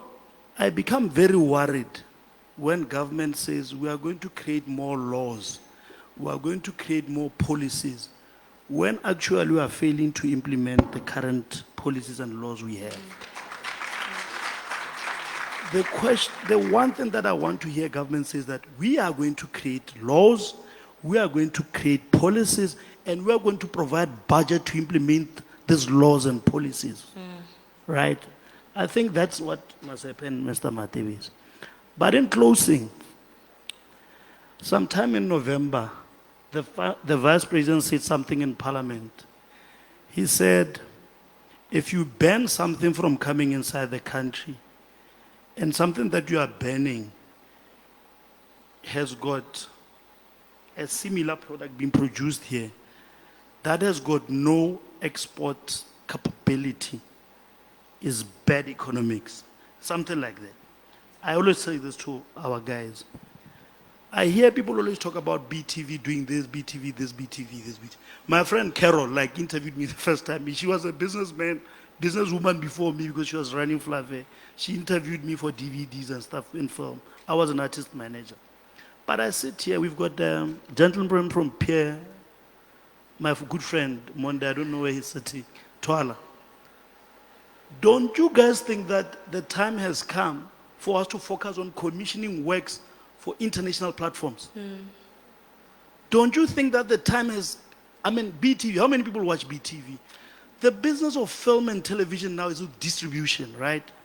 If when you make a drama or a movie and you put it on Netflix and people stream it, you make more money, would you rather be investing in somebody who's going to put it on BTV when where it plays there's no money made? Yeah. I think the business, let me finish, right? The business model here is very, very wrong, Samantha. I know the Vice President is there. But guys, we need to change things. But the last thing that I want to ask government officers sitting here, directors, permanent secretaries, CEOs of parastatals, are you ready to disrupt the systems, you guys? Because if the diamonds are gone, and we are sitting here, and you're not ready to disrupt the system, how do you expect a change? The creatives, right? The creatives. I'm always had to see myself at a certain level and my counterparts at a lower level, right? It's not something nice. But for the creatives, I think we need to change our attitude towards how we approach this thing. Maybe the way we're approaching this thing and the way we relate with each other is our downfall. Yeah. I think for me, those are the takeaways for everybody. But I wish that, those that need to listen to us, they were here. All right, thanks. Thank you so much, Sabelo. Serge, 20 seconds, report 20 seconds. Okay, 20 seconds, come on. All right, yeah, so for the fashion industry, for me, I'll say that, designers need to take fashion as a business, not as art only, and need very supportive, private sector or government, and also the council, the fashion council or the art council need to support the industry and need to support as well initiatives that help the industry to grow, not to be doing a competitive way, work which is different of what, which is the same way of what other sectors are doing. They are here to implement the changes, the regulations, and to support the industry, not to kill the industry. Thank you so much. Thank you, Re Rapo. 10 seconds. I think looking at the industry and the distribution, for me, I want 20%. And also probably better decision making, because it's not like implementation is a problem, it's not a challenge. I'm an implementer myself. My CEO, my PS, they're not the implementers, but I need them to make a decision very swiftly for me to implement. Definitely. Thank you so much. Please give it a round of applause for our extraordinary panel. We have run out of time. We can continue this conversation. If you guys have questions, find them in between and do feel free to approach them and have conversations. They're open to conversation. And that wraps up our panel for today. Rewe meha ontibisanako echaile. Thank you so much. Thank you very much, Samantha and the panelists. Please, another round of applause for Samantha and the panelists, please. Thank you, ladies and gentlemen. Unfortunately, we are strapped for time. We have made a few rearrangements on the program to accommodate the arrival of the acting president. His Honor, Mr. Ndaba. So please, ladies and gentlemen, as they are preparing for an electrifying performance, I would like to introduce a very, very, very, very talented group which has made a huge impact in this creative industry. So Botswana is celebrated globally for its diamonds, but the truth is that the real diamonds are not found underground. They act, sing, and dance. On July 11th at Hotel 430, Dining with Diamonds made history as Botswana's first ever immersive musical dinner theater production, which created over 200 jobs for 3 months in a single show. Now back, bigger, bolder, and more dazzling than ever, Opulent Entertainment Group is proud to present the return of 17 radiant, homegrown diamonds that shine brightest on stage. Please welcome the cast of Dining with Diamonds.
Dining with diamonds, dining with diamonds. You're dining. Dining with diamonds. Dining with diamonds. Dining with diamonds. Thank you for dining. Dining with diamonds today. Dining with diamonds. We're dining.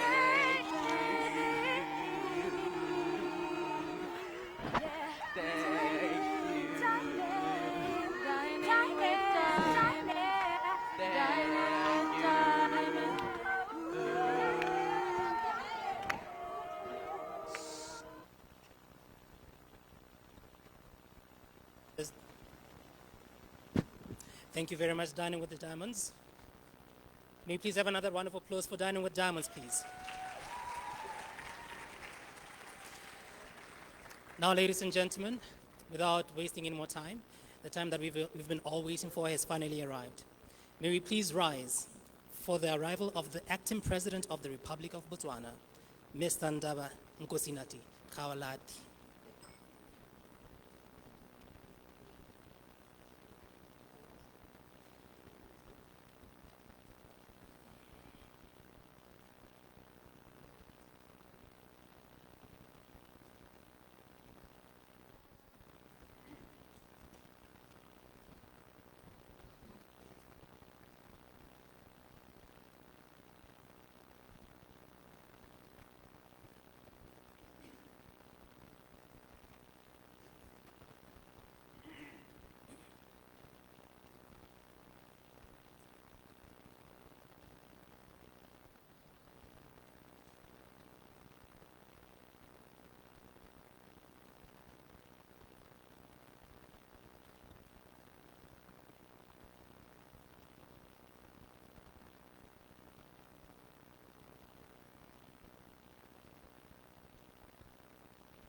Thank you, ladies and gentlemen. If you may please remain standing for the national anthem of the Republic of Botswana.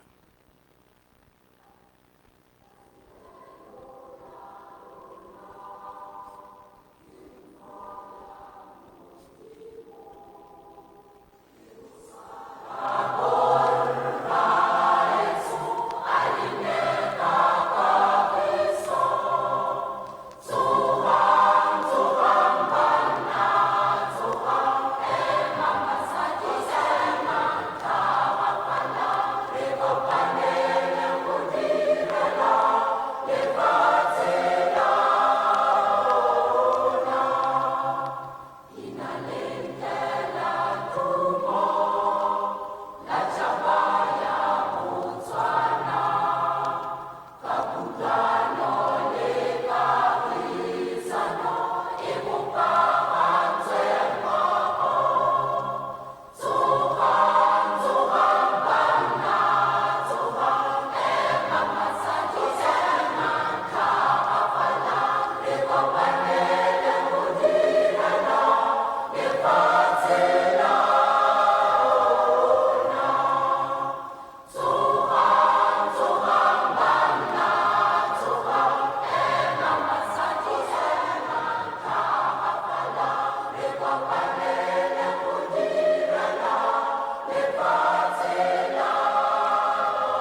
Thank you, Jane. Ladies and gentlemen, if you may please take our seats.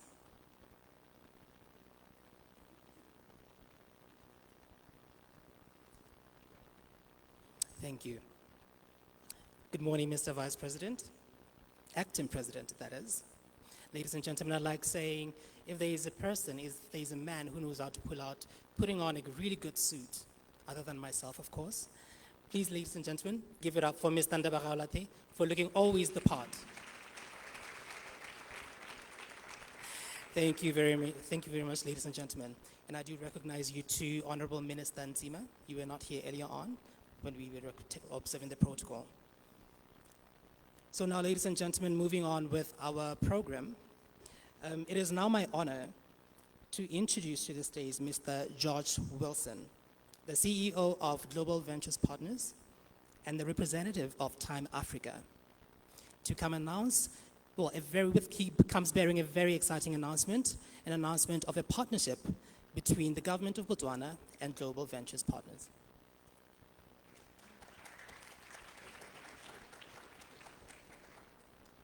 Certainly couldn't find the podium for a second. How's everyone doing? That's all we have. How's everyone doing? Fantastic. Listen, we're really excited about this new era as it pertains to Botswana, and we're really excited about our continent and everything that's happening. There's so many exciting things. I think from our perspective, the scope of growth and development has been dramatic over the course of the past few years, and this is something that we really want to take advantage of and do something that is truly memorable, not just from a media standpoint, but from an investment standpoint and from a growth standpoint. So I'd like to announce today, even though obviously our agreement was signed, I believe, in May, June, I think that's right, Mr. CEO, a 160 million pool of investment from Global Venture Partners through blended finance into Botswana.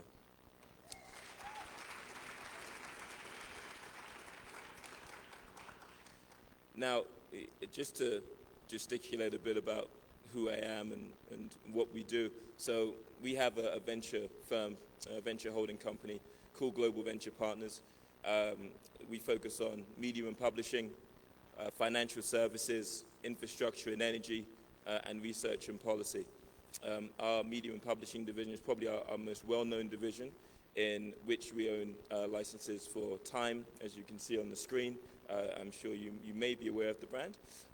Billboard, Rolling Stone, and Rob Report as well.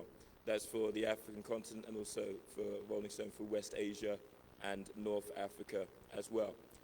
One of the things that I've specifically noticed is just how amazing Botswana is as a country. And I know a lot of people in this room have known that potentially for a very long time. But you have created something here that truly stands out from a continental perspective. And we want to make sure that that story is told. You guys have an amazing propensity to focus on social infrastructure, to focus on the growth of your economy, and you care about your people, and you've utilized your diamond revenues in a positive way for decades. That stands out on this continent. You have provided free healthcare, you've provided free education, you have provided free land. That stands out on this continent. These are things that the rest of the world can learn from. And these are things that I have the privilege of talking to the acting president about in a few moments. But these are the types of things we want to exemplify. I'd like to thank BITC, the Madam Chair. I'd like to thank the CEO, Kels. I'd like to thank Kutlo, Moagi, and the entire team at BITC.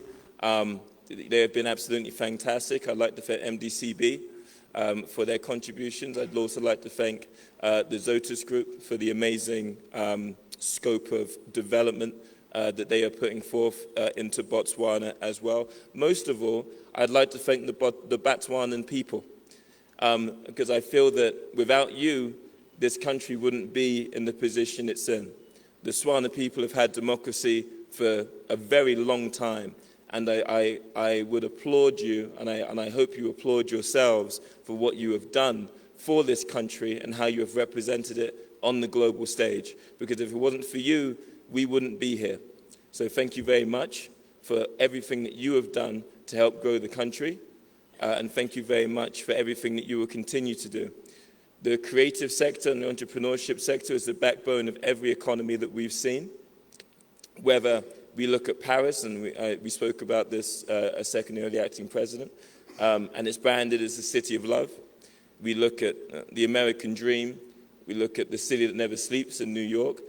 It's quite ironic that I think a lot of these places are the antithesis of this. I was with the UN at the UNGA trying to get some food at 10 p.m. in New York, and everything was shut. So I don't understand how it's a city that never sleeps. But, you know, the branding matters, similar with other jurisdictions. And I think that when we look at Botswana, that has the potential to be a center for creativity, that is a diamond hub for the globe, we want to make sure that people understand and know that story through our brands and through our scope and through our investment.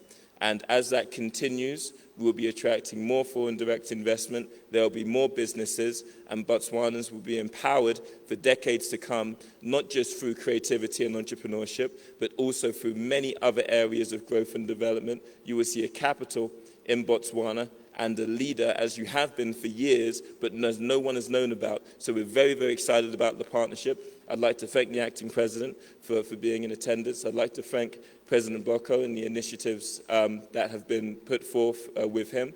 And I'd like to thank everyone here for attending. So thank you very much, and I look forward to the next panel. Thank you.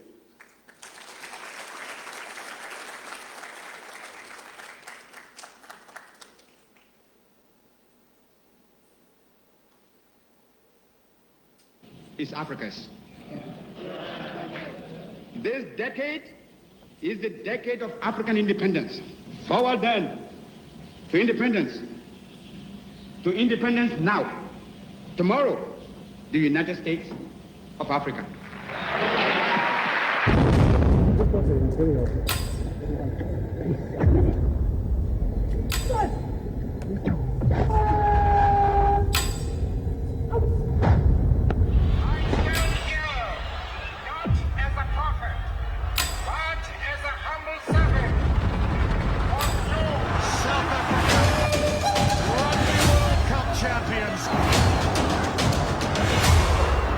Dr. Ngozi Okonjo-Iweala is first African and a woman to hold the position of Director General at the World Trade Organization.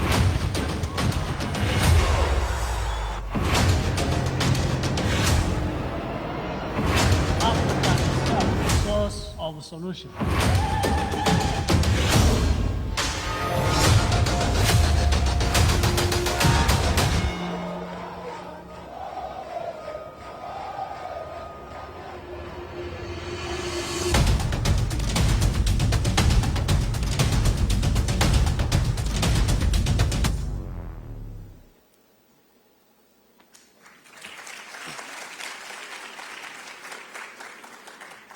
Thank you very much, Mr. Wilson.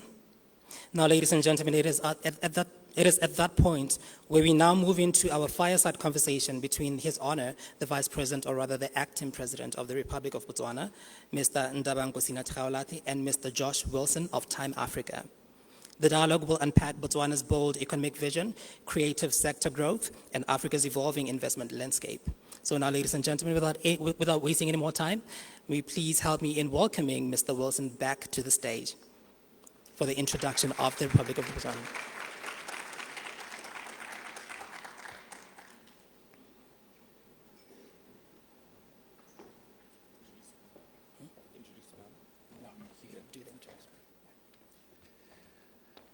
Thank you all. It's been so long since I was last up here. I'm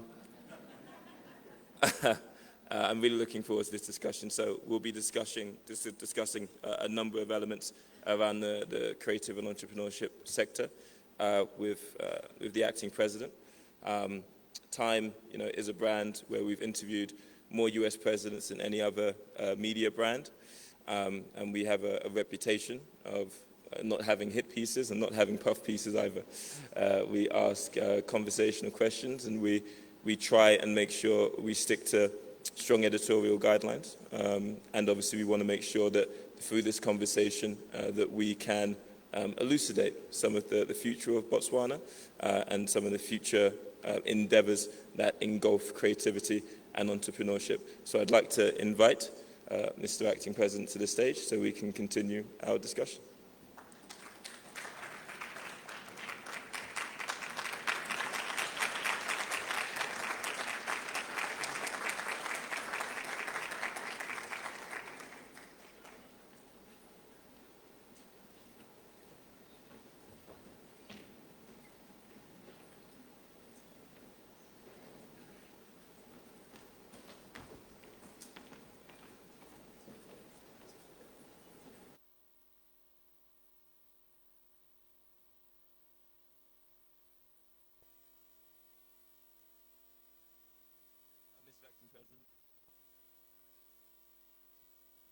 Testing.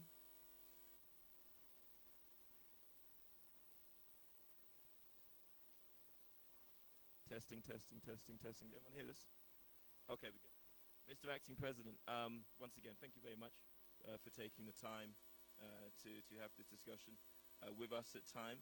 I think the first place we'd really like to start is on the entrepreneurship and creative sector as a whole in Botswana. As we talked about in our briefing before, you've had such a stable market. You've been able to utilize your natural resources in a positive fashion. And now there's more excitement around Botswana, arguably, than ever before. How is this going to serve the creative and entrepreneurship sector going forward in the vision of your current administration? Well, good morning to you, Josh. Good morning to everyone here today. It's a privilege to be here. I'm very grateful to see so many people yearning to hear about our journey as Botswana.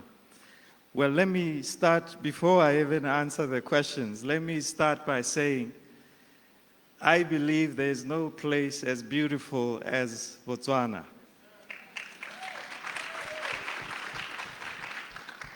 I believe that there is no place under the sun in the universe with as beautiful our golden sunrises and our golden sunsets, no place under the sun as beautiful as our Okavango and the egret birds and the heron birds, no place as beautiful as Botswana with our savanna lands and our baobab trees, with our elephants and our leopards, no place as beautiful as Botswana with our songs and poetry and the smiles of our people and the way they walk, the way they sing, the way they do things.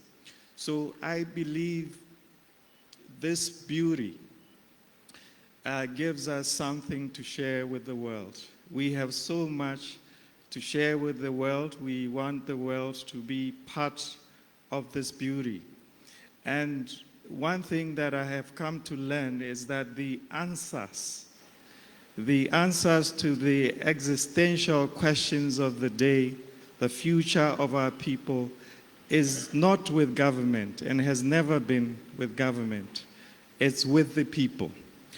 You know, the people understand where they want to go. They understand what they want to do. They have a mastery of who they are.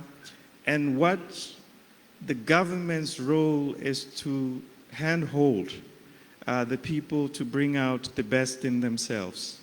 That is really our role, to bring out the best out of our people.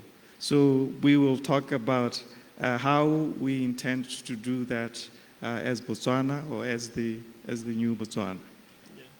And I think that's a really great place to start, because there's obviously a massive scope and push for diversification as it comes to Botswana. In fact, I would argue it's been a trigger word, and something that has been a constant scope of conversation in Botswana for many, many years, to move away from diamonds, to move away from being more of a mono-industry country, and to have that diversification plug in. When you look at the current ecosystem of the creative and entrepreneurship sector. Where does that sit within your diversification strategy, and how important is it? I think the starting point is that every nation, every community, every family has to start with its true north, clarity on where it wants to go. And the true north that Botswana has established for itself is that Botswana and the people of Botswana are saying that they want to be a high income economy that is diversified, that is digitally driven, that is export oriented, in which every citizen is employed, every citizen is empowered, and every citizen is fulfilled. That's the starting point. Now, what is it then that we need to do, and where does the creative, what role that does the creative play in that? Well, first of all, we have been a mono economy, excessively dependent on diamonds. So our true north says we need to diversify. And you cannot diversify without the creative sector. The creative sector has this special thing where it knows how to unearth value and unearth talent, unearth processes, unearth beautiful things about ourselves that for some reason we haven't been able to unearth. The creative sector assists us to make the best use of that which we unearth. If it means that we must master how we beneficiate or polish our diamonds or turn our diamonds into jewelry, how we should use our flowers and our trees to manufacture medicines, unique medicines, medicines with high potency. So I asked one of our great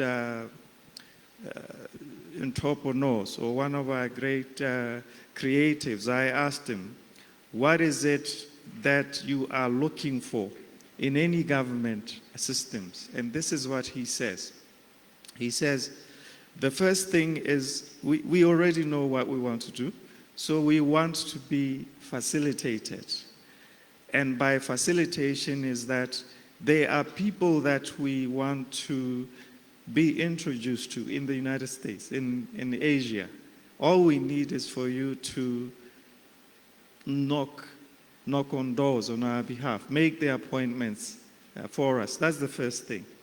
And then the second, he says to me, we want to be invited to the high tables. We want to be invited where the decisions are made. We want to be invited to the tables that help us become informed about what opportunities are available that we can tap on. We want to be at the table so that we can also steer the ship towards where we want to go. The third, he says that we want to be endorsed. When you travel to Asia or travel to other parts of Africa or travel to the United States, we want you to say to the people that you meet, this is our man, this is our lady, so that we are credible when we do the things that we want to do. So that is one angle of looking at it. But in terms of what needs to be done to help bring out the best out of our creative sector, a number of things. The first is that we need to build the infrastructure. And infrastructure takes many forms. There is the need to build the digitalization ecosystem, which is lagging in this country. It is not just about building the digitalization or technology infrastructure, but even the physical infrastructure. We need to find optimal ways of building studios, music studios, diamond cities, unique museums that the whole world would want to be. So physical infrastructure as well. The other thing that we need to do is we need to make finance and funding available. And it is not just about making finance and financing available, it's making the right type of funding and financing available. Traditionally, the type of funding that has been available has been a one-size-fits-all. You know, the type of funding you need to build property is mainly debt capital, it's loan capital. And this is what the system has been making available to our artists, loan capital. And there is no way that you can fund the creative sector through loan capital. So what we are doing now is we are adapting our systems so that we have the right type of funding for creatives, a mixture of equity capital, of grants. That's one place. The other is that, of course, we have archaic laws and archaic regulatory frameworks that fail to remunerate and that fail to monetize our IP. So we need to catch up with the world so that our artists, so that our creatives are recognized for their IPs, they are properly remunerated for their IP, it's protected and it's monetized. The other thing that we need to do is the best form of empowerment in any generation and in any ecosystem is education. There is nothing more powerful than education and knowledge. So in addition to ensuring that our system has a very high quality overall education system, we also need an education system that is true to bringing out the best out of our creatives. And that education system needs to entail, we need to have a society of problem solvers, a society of managers, people who can manage, a society of entrepreneurs. So you need a particular type of education system that is true to bringing out the best out of our creatives. We need mentorships. Experience is the best teacher. So there is no better place to learn and develop your mastery other than from the people who have done it themselves and succeeded. So we need to create the ecosystems for mentorship programs, for understudy. So that is very important. But we also need to create the right type of mindset. You know, mindset is almost everything. You cannot become the best in the world if you do not believe yourself that you have what it takes to be the best in the world. So we need to cultivate and nourish our mindset in a way that our own people believe in themselves. They believe that they can be the best, not just in Botswana, the best not just on the African continent, but the best in the world. We need to celebrate our own beauty. We need to cherish our own beauty, our own musicians, our own poets. We need to celebrate them. We need to cherish them. We need to celebrate our own entrepreneurs and must not bring each other down. You know, sometimes, simply because people, every society should loathe corruption, okay? But in that loathing of corruption, we must not allow ourselves to be prisoners of the mentality that those who succeed and those who become billionaires and millionaires, we must not celebrate. Right? So when our young people and when our people succeed and they become highly successful, they become international rock stars and millionaires and billionaires, the starting point should not be, who gave them that favor or where did they steal that money. The starting point should be, wow, we need to celebrate our own. We need to celebrate. So those are some of the things that I believe that is the ecosystem that we need to build as Botswana, that we need to build as a people. Once we have an ecosystem that has all those elements that are able to bring out the best out of our people. As I say, we have what it takes, our people have what it takes, but we need to build the ecosystem to bring out the best out of our people. And so we were talking before in regards to, there's an artist, a Botswana artist, who sold an $8 million piece in the US. You have an amazing example of a Botswanan that founded Kaya Radio. Also, there are amazing examples of entrepreneurship from this country, all over the place. And so I'd like to actually just touch on that a bit, because it's something you mentioned that I think is quite powerful and quite important. Post-apartheid, when Nelson Mandela had the Tebogo Investment Corporation, he set up Kaya Radio, they had no money, right? So they had to use a lot of barter agreements to set something up and create a successful media outlet, a media station.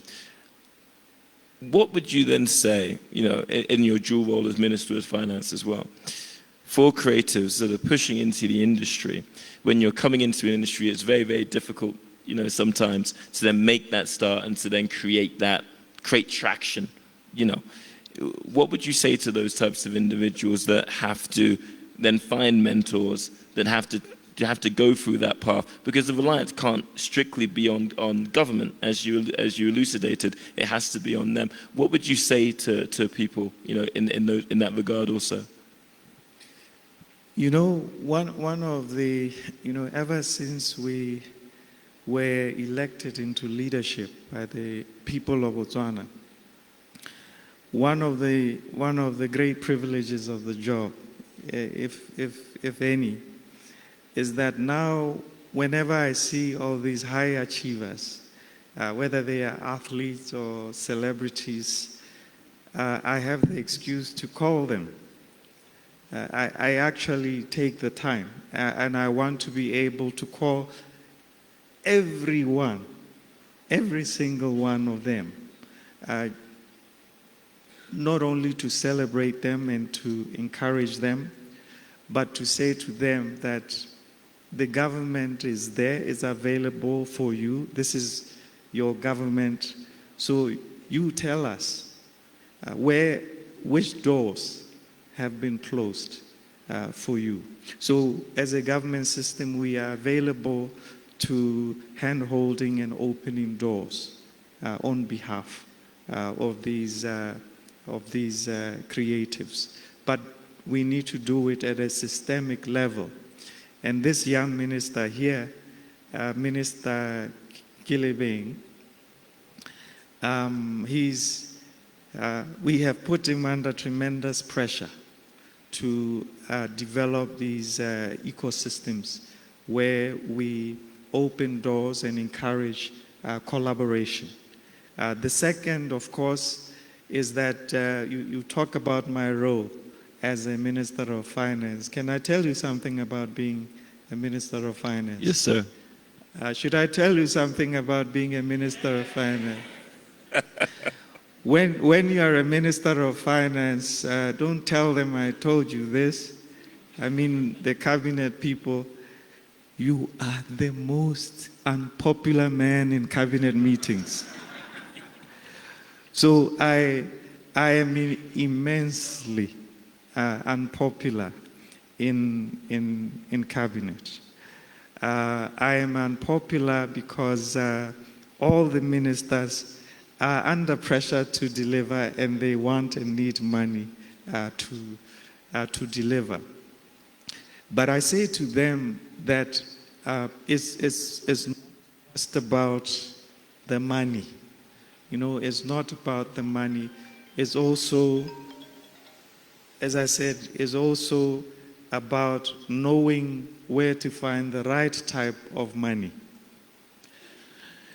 You would be surprised. They are wealthy institutions and wealthy individuals around the world that have so much money, they don't know what to do with it.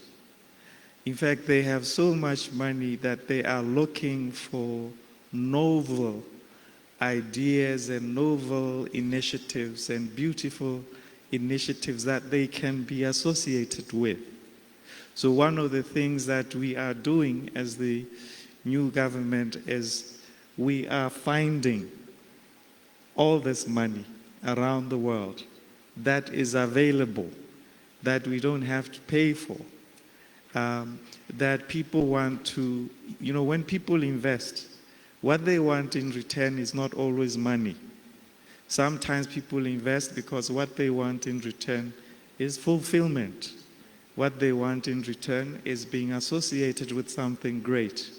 So part of what we're doing is making this type of funding available. And also the way we have been structuring, the way we dole out money, give businesses, it has been one size fits all. It has been loan capital, same application forms. It has been throwing money. So the new model is different, and it's going to be different in a number of ways. In Botswana, we have what are called bomme ba motshelo. Okay?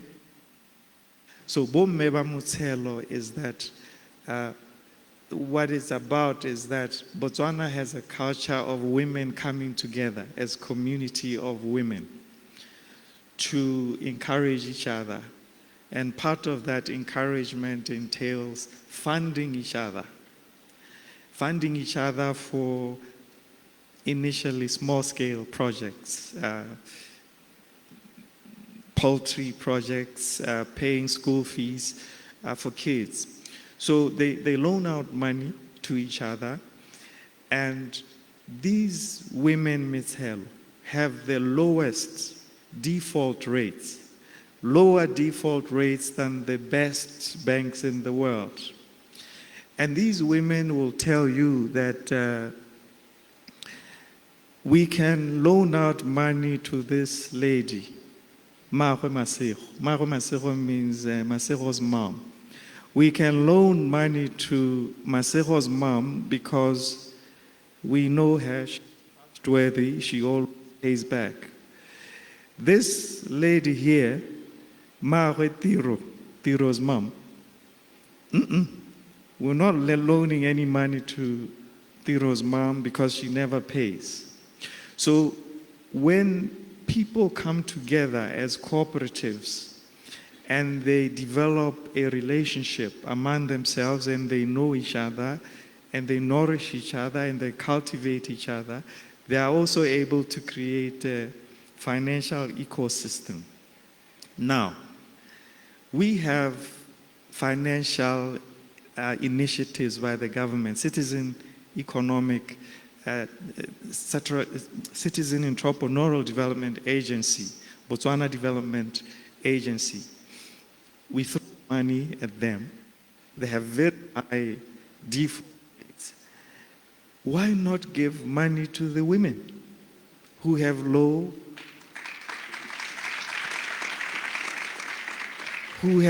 default rates, who know each other and know each other's capabilities and capacity?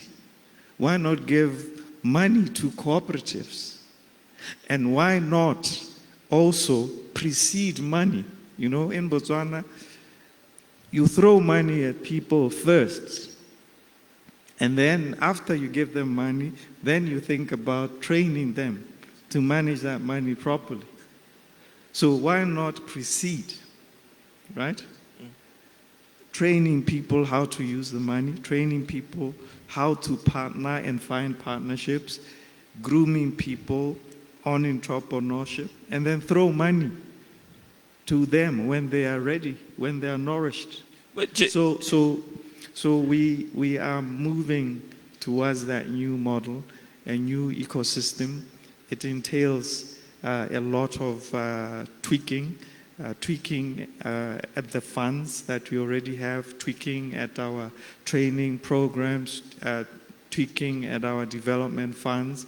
So all of these is in recognition of the need to build an ecosystem that brings out the best out of our creatives. And on that point, you know, women have been the backbone of this continent for a very long time, and without the proper recognition in doing so. And you brought up the informal sector as it pertains to finance. How difficult then is it to switch from the formal structure that you have now to an informal structure such as that? I know your government is so progressive and it's pushing out these amazing initiatives.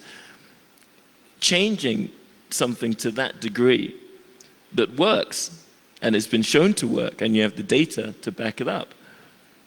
How difficult then is it to make those adjunctive changes that people may look at as risky if they hadn't seen the data? How difficult is that from your position? Well, you know, Rome was not built in one day. And every path, there are always different paths for achieving our aspirations. But what is clear is that, you know, in the past we had the luxury of having dialectics and debating about the need to diversify the economy. It was a luxury. It was an intellectual nice to have, because we had the diamonds then. But with the diamonds dried out and with the markets plummeted as they are, it is now an existential issue. We diversify or we perish. And so in a sense, the drying out of the diamond market, I believe, has been in a way a blessing in disguise, because it has forced us to do things that we otherwise wouldn't have been inclined to do. But the things that we are doing now, the things that we are being forced to do, we have no choice but to do them. The things that we do have no choice but to work. If they don't work, we will make them work. We will make them work. So yes, it's difficult, but I believe that Botswana has the right crop of leadership now. I think on the whole we have a good collective of leadership, and by leadership I don't necessarily mean cabinet. I mean leadership in the private sector, leadership in the public service, leadership in the political. So I think we have the ingredients in terms of leadership. That's one. I also believe that We have a generation that is extremely restless in a positive way, a generation that is immensely talented, a generation that is confident and it knows what it wants to do. And it's really a question of bringing out the best from that generation. And as I have said at the beginning, we have all the assets and the ingredients. We have the talent, we have the natural resources, we have the land, we have the sunlight, we have everything. You know, there's absolutely no excuse why Botswana cannot grow and go on to be the best managed economy on the African continent, the paragon of fairness, the paragon of unity, the paragon of inclusive prosperity on the African continent. And so, speaking of the African continent, so from a Pan-African perspective, there's been a massive and completely unmatched movement, specifically across the youth, for there to be more unity from a Pan-African sense, both across the creative sector, entrepreneurial sector, trade, finance. If you look at the African continent from a GDP standpoint, if you link the countries together, the African continent's GDP is the equivalent to the 6th biggest economy in the world. So when we look at the creative sector, and the entrepreneurial sector as a whole, and the innovation that's coming out of Botswana and out of Africa, how can Botswana sink into that system and have a more Pan-African presence and utilize the African continent and be able to export their ingenuity across the African continent and then the globe? What does this administration feel is the next steps for Botswana to take its place as a leader on the continent in that regard? Well, you know, one of the things that we did immediately after the elections is that we, as part of what we call the Botswana Economic Transformation Program, it has several stages. The first stage was a diagnostics to look at the opportunities that are available, that are there for the taking, and the value chains that Botswana can fit itself into. And what we realized that everybody knew was that we are trading more with the world outside Africa than with Africa itself. And when you look at mega trends over the next 30, 40 years, the mega trends are such that Africa is the next big thing. Is the next big thing in terms of we will have the most youth, that means the most talent, that means the most creativity. We will have the most markets in terms of quantum. So this diagnostics then showed us that if we want to have a future, we have to do tremendously more with Africa than we are doing currently. What is it that we need to do with Africa? There's so much that we need to. I'll give a few examples. Africa is not fully utilizing its full trading potential because of the infrastructure gaps. You don't have the fast train from South Africa through Botswana to Zambia to DRC. Why do we not have a fast train? Why can you not board a train from Abuja and go for a meeting to Kinshasa and come back the same day on? So we need to build those common infrastructures. And fast train is an example. So one of the things that we are doing now is having conversations with our counterparts of co-investing. Everything now is about doing things together. We are talking about doing the fast train together. We are talking about developing rail infrastructure, road infrastructure amongst ourselves. We are talking about, we are already sharing a bridge, Kazungula Bridge, with Zambia. So a big part is building the infrastructure together. We have started to do that. Yesterday I was in and out of Zambia to talk about our co-investments. The president today is in Namibia, and a big part of that is co-investments. Namibia is going into oil. They need tremendous capital to do that. We are saying to them, you can't do it without us. We have the reputation.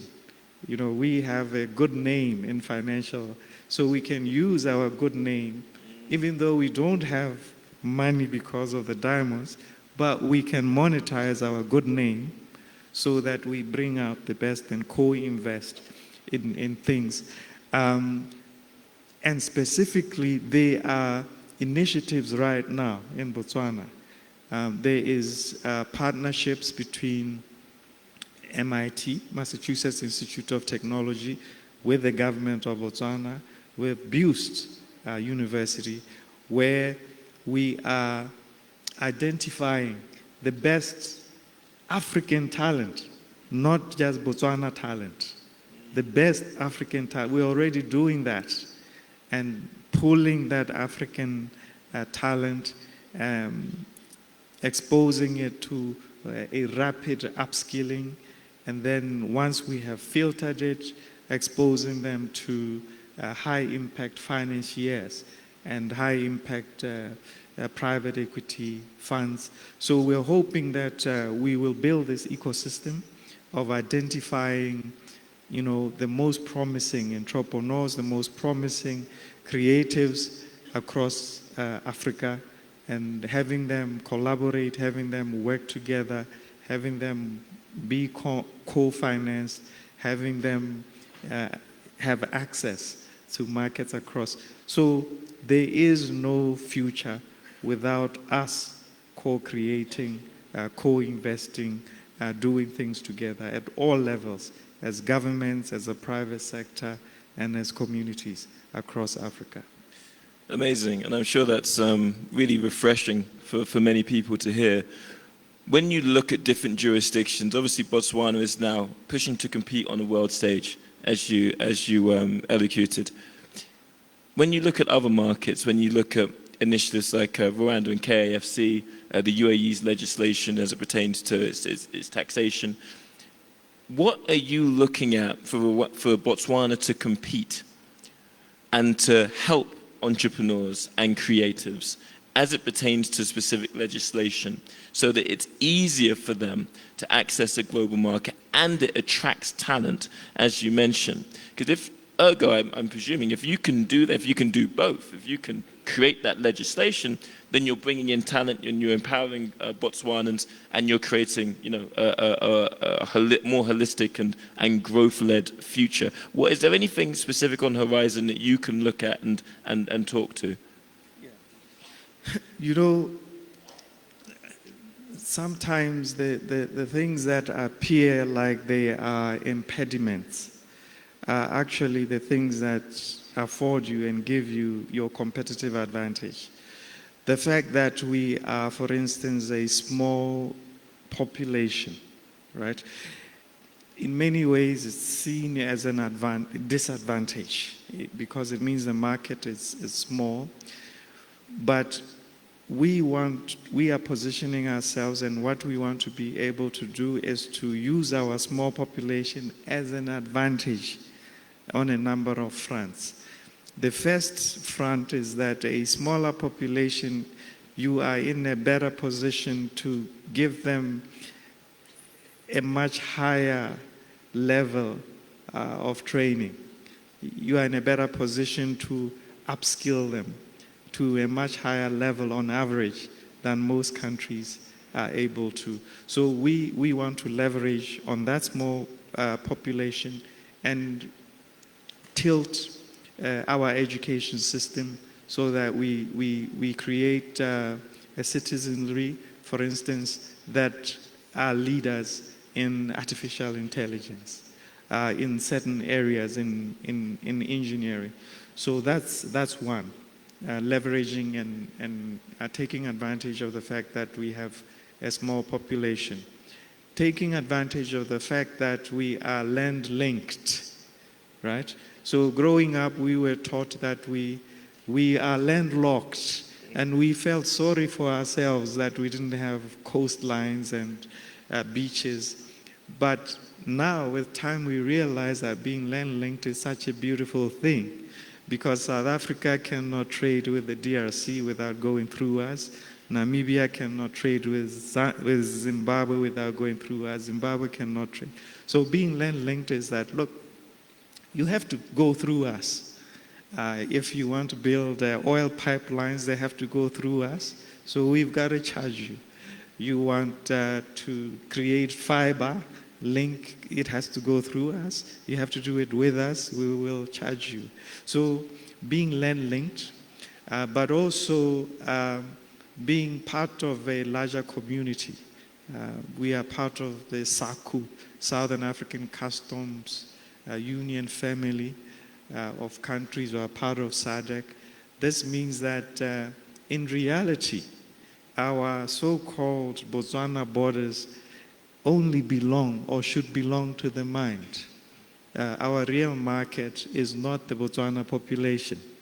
Our real market is the 277 million people.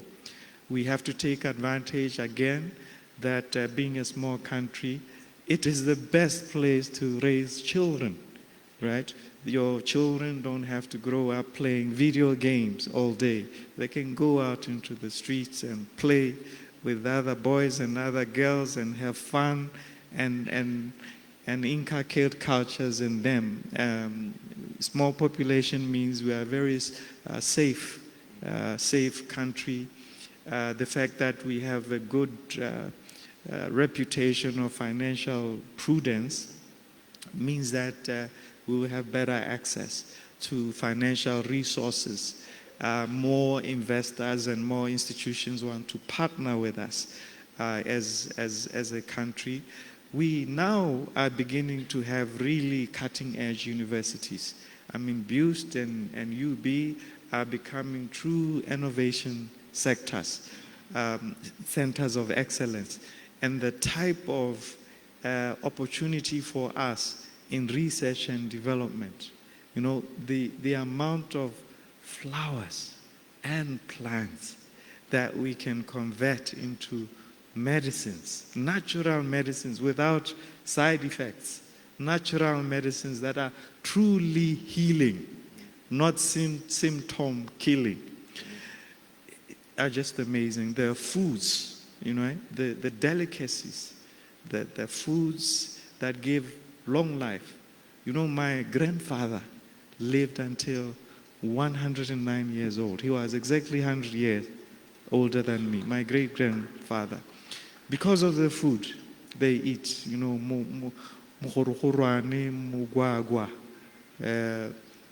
You know, my great-grandmother lived until 105. Yeah. So, in fact, my father was the earliest, as we would have it. But there's something in our natural foods that if we were truly to research and develop it, I would put it to you, we have the healthiest foods, not just in the world, but in history. That's why our people live so long in the villages. You know, we have sunlight, the third highest exposure to sun energy, radiation.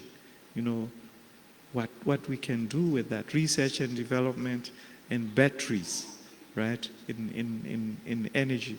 Research and development, the materials, the soils that we have, the trees, the materials that we can developed for aircraft, materials for housing, materials for construction, eco-friendly materials. So much opportunity. We have so much land, fertile land. And with modern technologies, there are technologies now which, if properly deployed, the types of things that we would be able to produce here. I mean, 10 years ago, nobody thought we would be a world leader or an emerging world leader in citrus production. And we believe that now it is coming through that we'll be able to produce castor oil, hemp for materials. We'll be able to, but these things we need to research and develop. What we are doing with the fact that we have minerals and how that, some of that, the byproducts can be converted into fertilizers. You know, we can become an export base for fertilizers. What our young people are doing in software development, you know, research and development. There's no reason why a software developer should apply for a CEDA loan, in my view. No. A software developer should be able to hand in their ideas upfront and demonstrate that there's potential, and with the right guiding and the right hand-holding, be funded, right? Be funded until such time, then they can get funding to scale up. I can go on the whole night, by the way, about the opportunities that abound, the opportunities that Botswana has. We really have no one to blame but ourselves. We would have no one to blame but ourselves. I believe, as I keep saying, we have everything it takes. The leadership, the people, the entrepreneurs, the energy, the talent, the resources to create the best managed country on the African continent.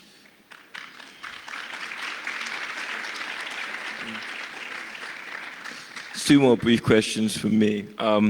President Boko spoke about government being the biggest impediment to growth, which is ironic because it's also the thing that can obviously propel growth so much as well.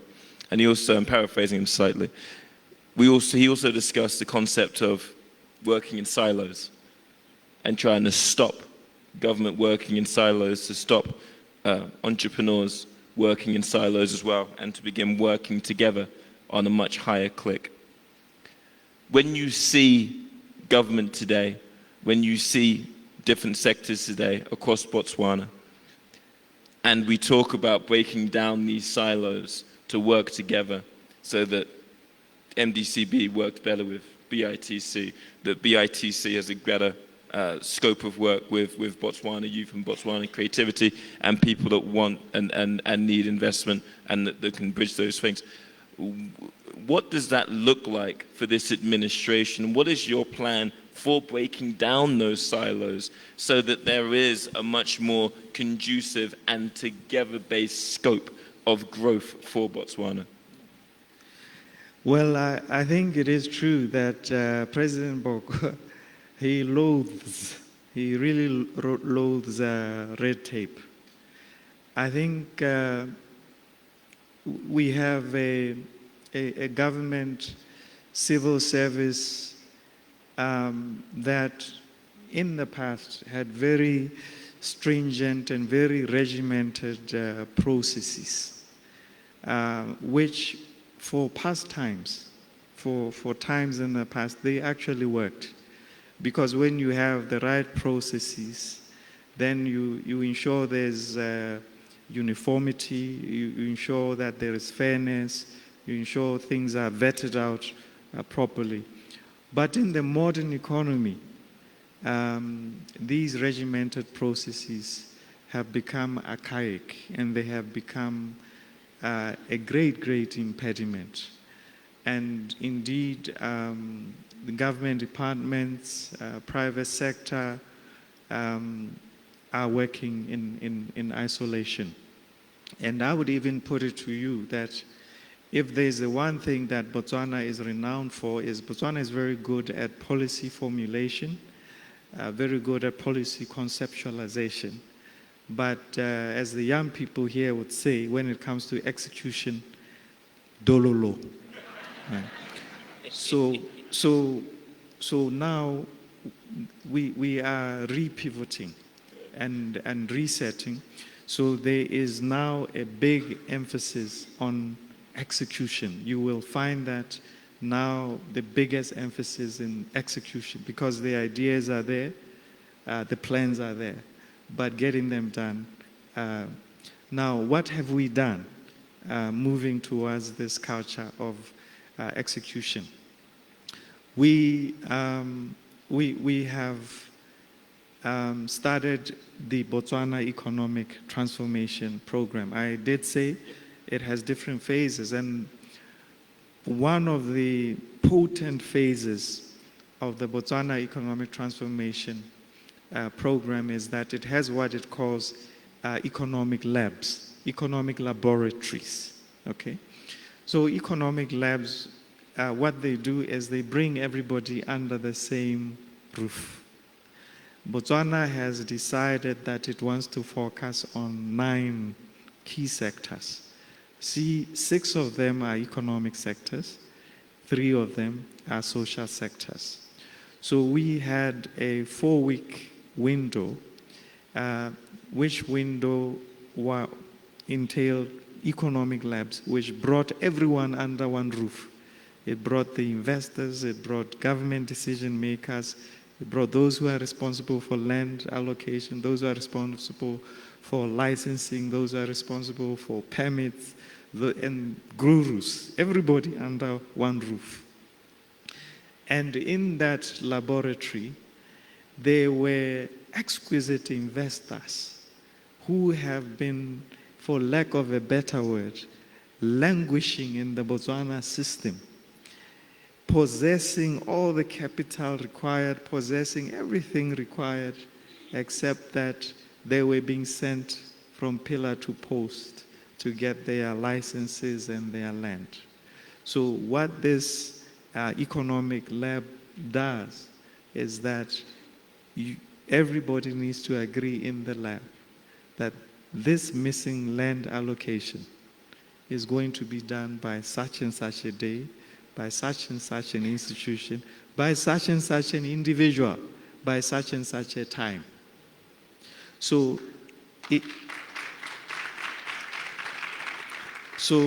these economic labs are now creating a new culture where entities, communities, institutions, government, the private sector begin to communicate and begin to synchronize like in one big orchestra. But like I say, Rome was not built in one day. So this is just the beginning. This is actually documented, thoroughly documented. Every citizen in this country will actually have access to the Botswana Economic Program. They will know that we as citizens of Botswana are expecting these high impact, needle moving investments, and to execute these investments, these are the things that are going to be taking place. These are the timelines. So it's the beginning of a culture, and it's phase 1. So what we want to do then is to cultivate this, plant this, and translate it and turn it into a culture for the whole Botswana system, so that we have economic labs at all levels and at all times. We want to then percolate these economic labs to the local government so that communities talk to each other and they themselves decide what it is they want to run with, how they want to run with it, how they will collaborate in ways that will bring out the best in them. We will do the same with ministries.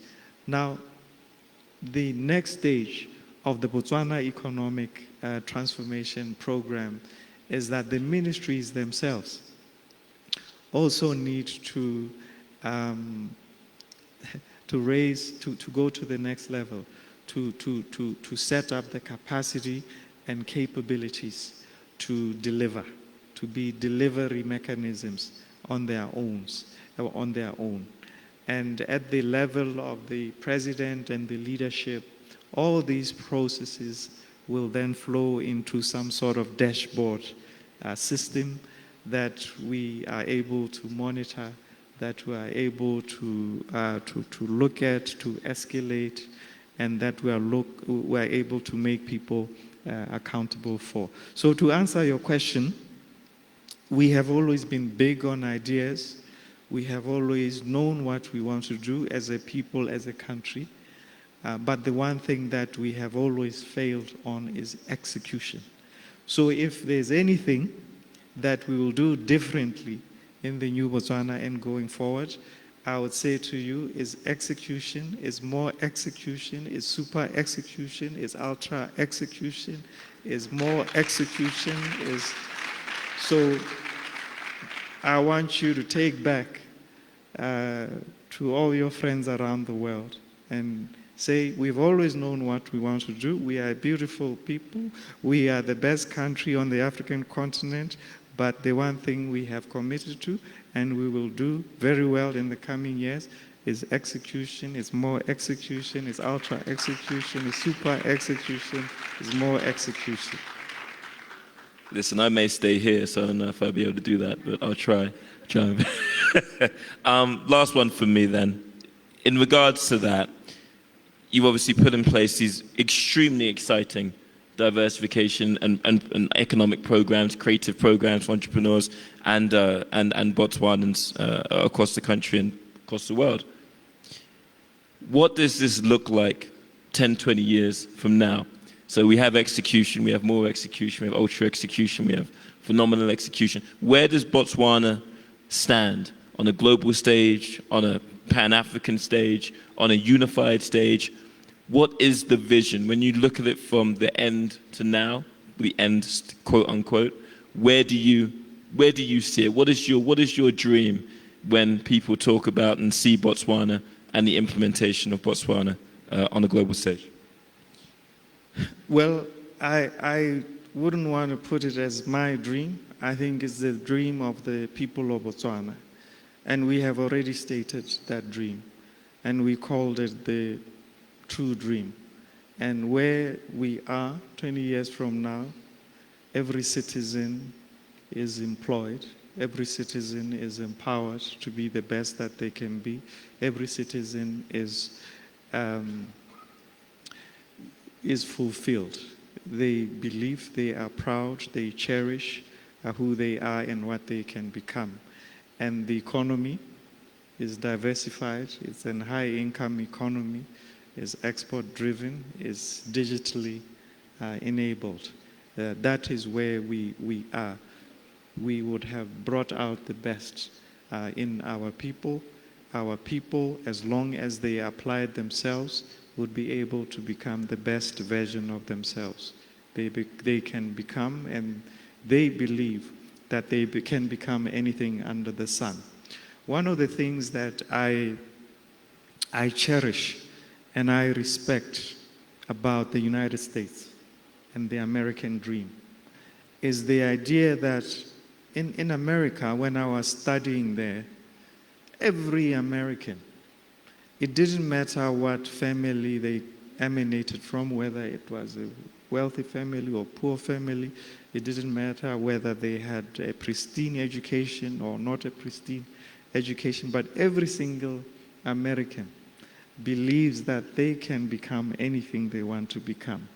And we in Botswana, as I said, we are a beautiful people, and what we would like is for our people to start to believe that if they apply themselves diligently, they can become anything under the sun, and they will become anything under the sun.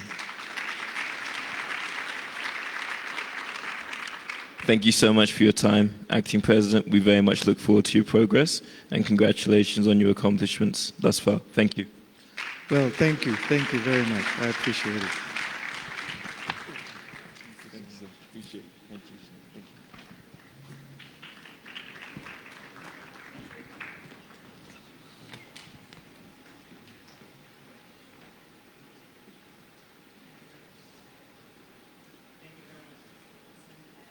The acting president of the Republic of Botswana for that engaging conversation.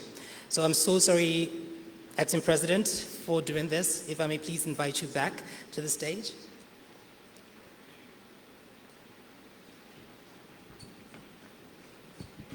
Thank you very much. So ladies and gentlemen, at this point, please take your seats.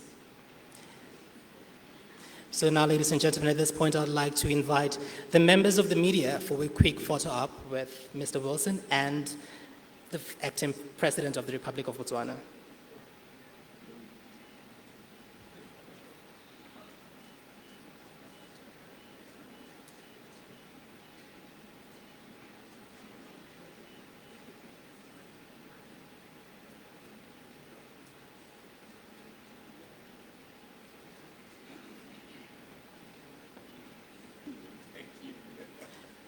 Thank you very much.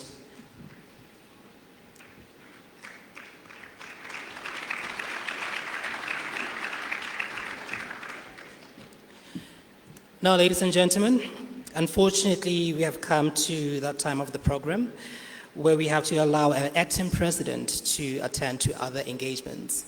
So please, if we may all rise as the acting president exits the hall.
Thank you, ladies and gentlemen. If you may please take our seats.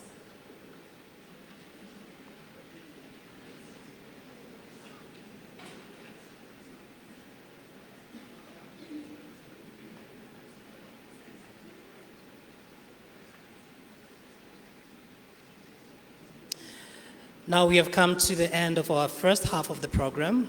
It's time for our tea break, which is exactly 15 minutes. So please, ladies and gentlemen, do go take your tea and please be back seated in exactly 15 minutes because we do have another engaging discussion, an international panel discussion that is, right after the tea break. Thank you.